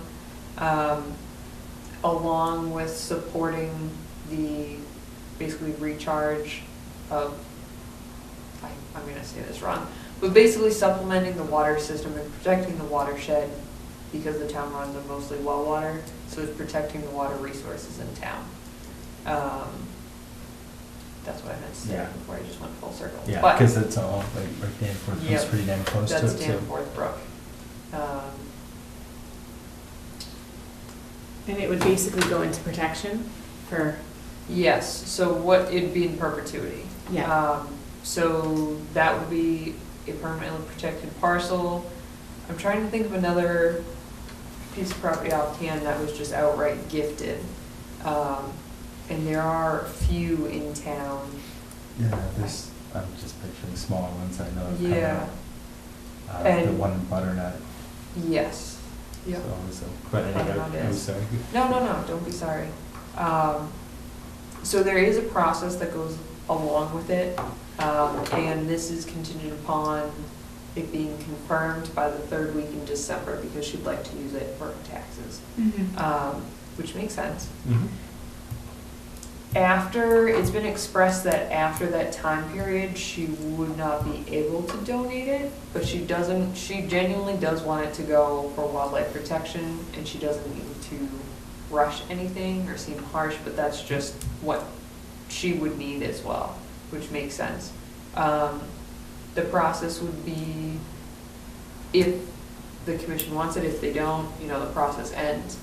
If they do, it has to go through, so an informal poll tonight, if you want to do it tonight.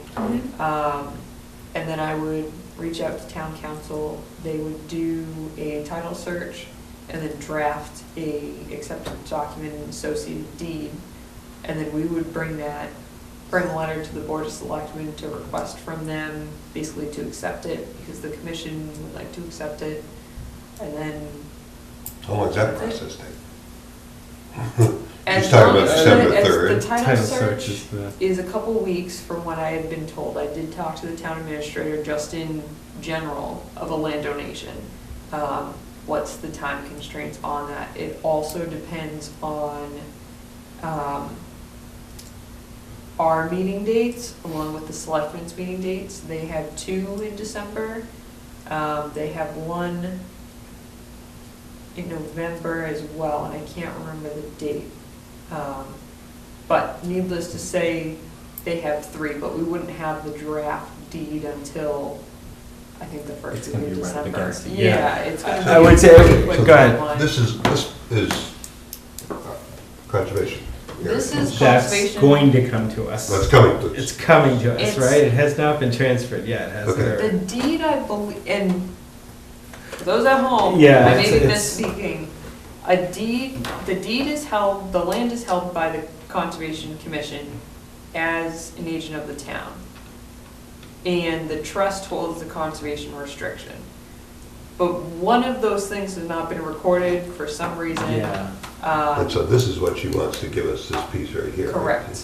Which Yeah. would just abut to this other thing. Correct. And the only way to get on it is this little piece right here?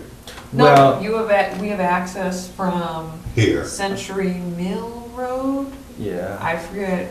Which one's Century So we Mill? you'll be able to, the town will Yeah, actually have essentially. access. You Yes, can put we'll some have access to hiking Century trails Mill. or Well, stuff. no. Well, It's those- just that- for wildlife, Right. So we- not We recreation. have Century access to Mill, that one, right. We can put access and trails on. But this one is just for. This is just Right. for wildlife and, the rural So area that of would the be town, where the the water Deer protection. poop would end up in that. Yes. Yes. That would be yeah, a but- good place for For deer counting poop. deer poop. Yes, Right. there you go. But we can actually cut a trail system or the trust can, I can never remember who owns what and how exactly it works Yeah, out. I need There to can be a review trail that one system again. cut in here. Yeah, I over think they've time. talked about They that. can overlook this section or, go along it, just so long as we're Yeah, not you cutting can go trails along through the it. border of it. Yeah, and Yeah, okay. Appreciate what All right, you're I think that's a good idea. I do too. No problem. yeah, and it would seem like we should move it tonight if we want everything else to. Right, you're not gonna, if she wants it by December 30th, you're gonna have So- to move it. In that case, why don't we? Oh, trust me. I was gonna say, yeah, and she's again genuinely. Couldn't you? Loves the talk about town, this, like, appreciates the town. February or something like that? Well, unfortunately, her husband had passed, Yeah. so This- she well, has had just a list going. of things Yeah. that needed to get done, and this happened to be one of All them. right, well, So, that's being a little, don't you get on it? I'm sorry. You can vote. All right, in that case, why don't we do an informal poll? I'd like to poll the commission to see if our individual beliefs, if we would be willing or want to accept the land, the gift of land proposed by Pat Bonasoli, Deb Bonasoli. So I for one would vote yay that we should accept the land. Jeff, Yeah, we should accept the land. Emily? Yes. All right. Yes. So, yes, I think we would like to accept the land if the town would like to go forward with the deed and title search. Okay. And then if we just can give, if you have a chance, if we can give Dawn and the selectmen a heads up, knowing what her time frame is, She can do just so anything that, for that. as soon as we're done, they Doesn't can look get, like you can do we anything can get about on their it, so. agenda. Yep. And I'm happy to, depending on whatever it is, I'm happy to I mean, go I and think- make the ask if we need to. And then the other quick question, actually, I don't know if you're No, done, go ahead. but Quick. the other Hey. quick question is, are we okay with November 28th for a meeting date or no? If not, that's fine, we'll go to the first week of December. Yeah, I'm good.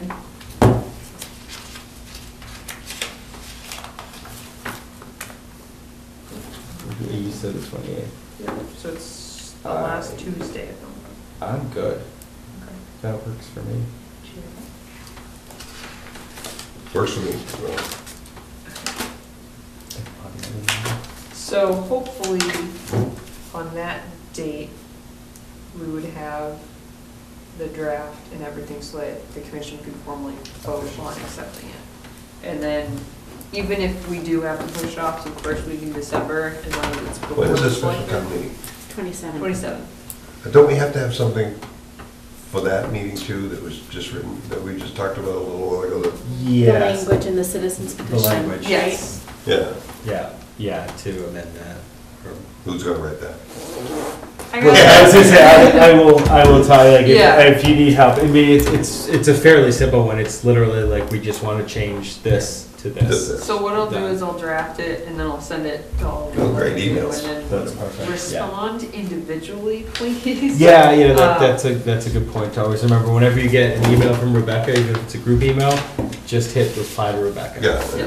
I've learned that. Open meeting. Oh my God, don't talk to each other, you horrible people. Can't decide, decide. Yes, no, it's a good one. And then last thing is, we basically have a final draft of the dog rules and regulations on conservation land.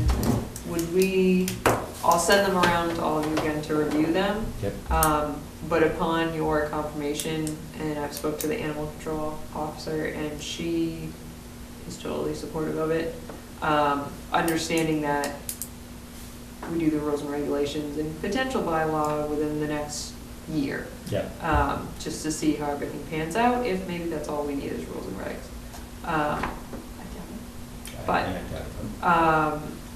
It's the right start. yep, Yep. so from that point though, once we confirm that, bring it to the board of selectmen to have them accept it or approve it as rules Yeah, and yeah, and regulations. their 2 cents if necessary. And their 2 cents as Changes, well. I would like to open it up to better publicize open forums. I did speak to the seniors when I was speaking to them about something else. Yeah. Not something else, the open space and recreation plan. So I would like to be able to hold sort of meetings, give people an Yeah, opportunity just put it to have conversation about it. Yeah, yeah, that makes all good sense to me. I promise I will review it. That's all I have. Excellent.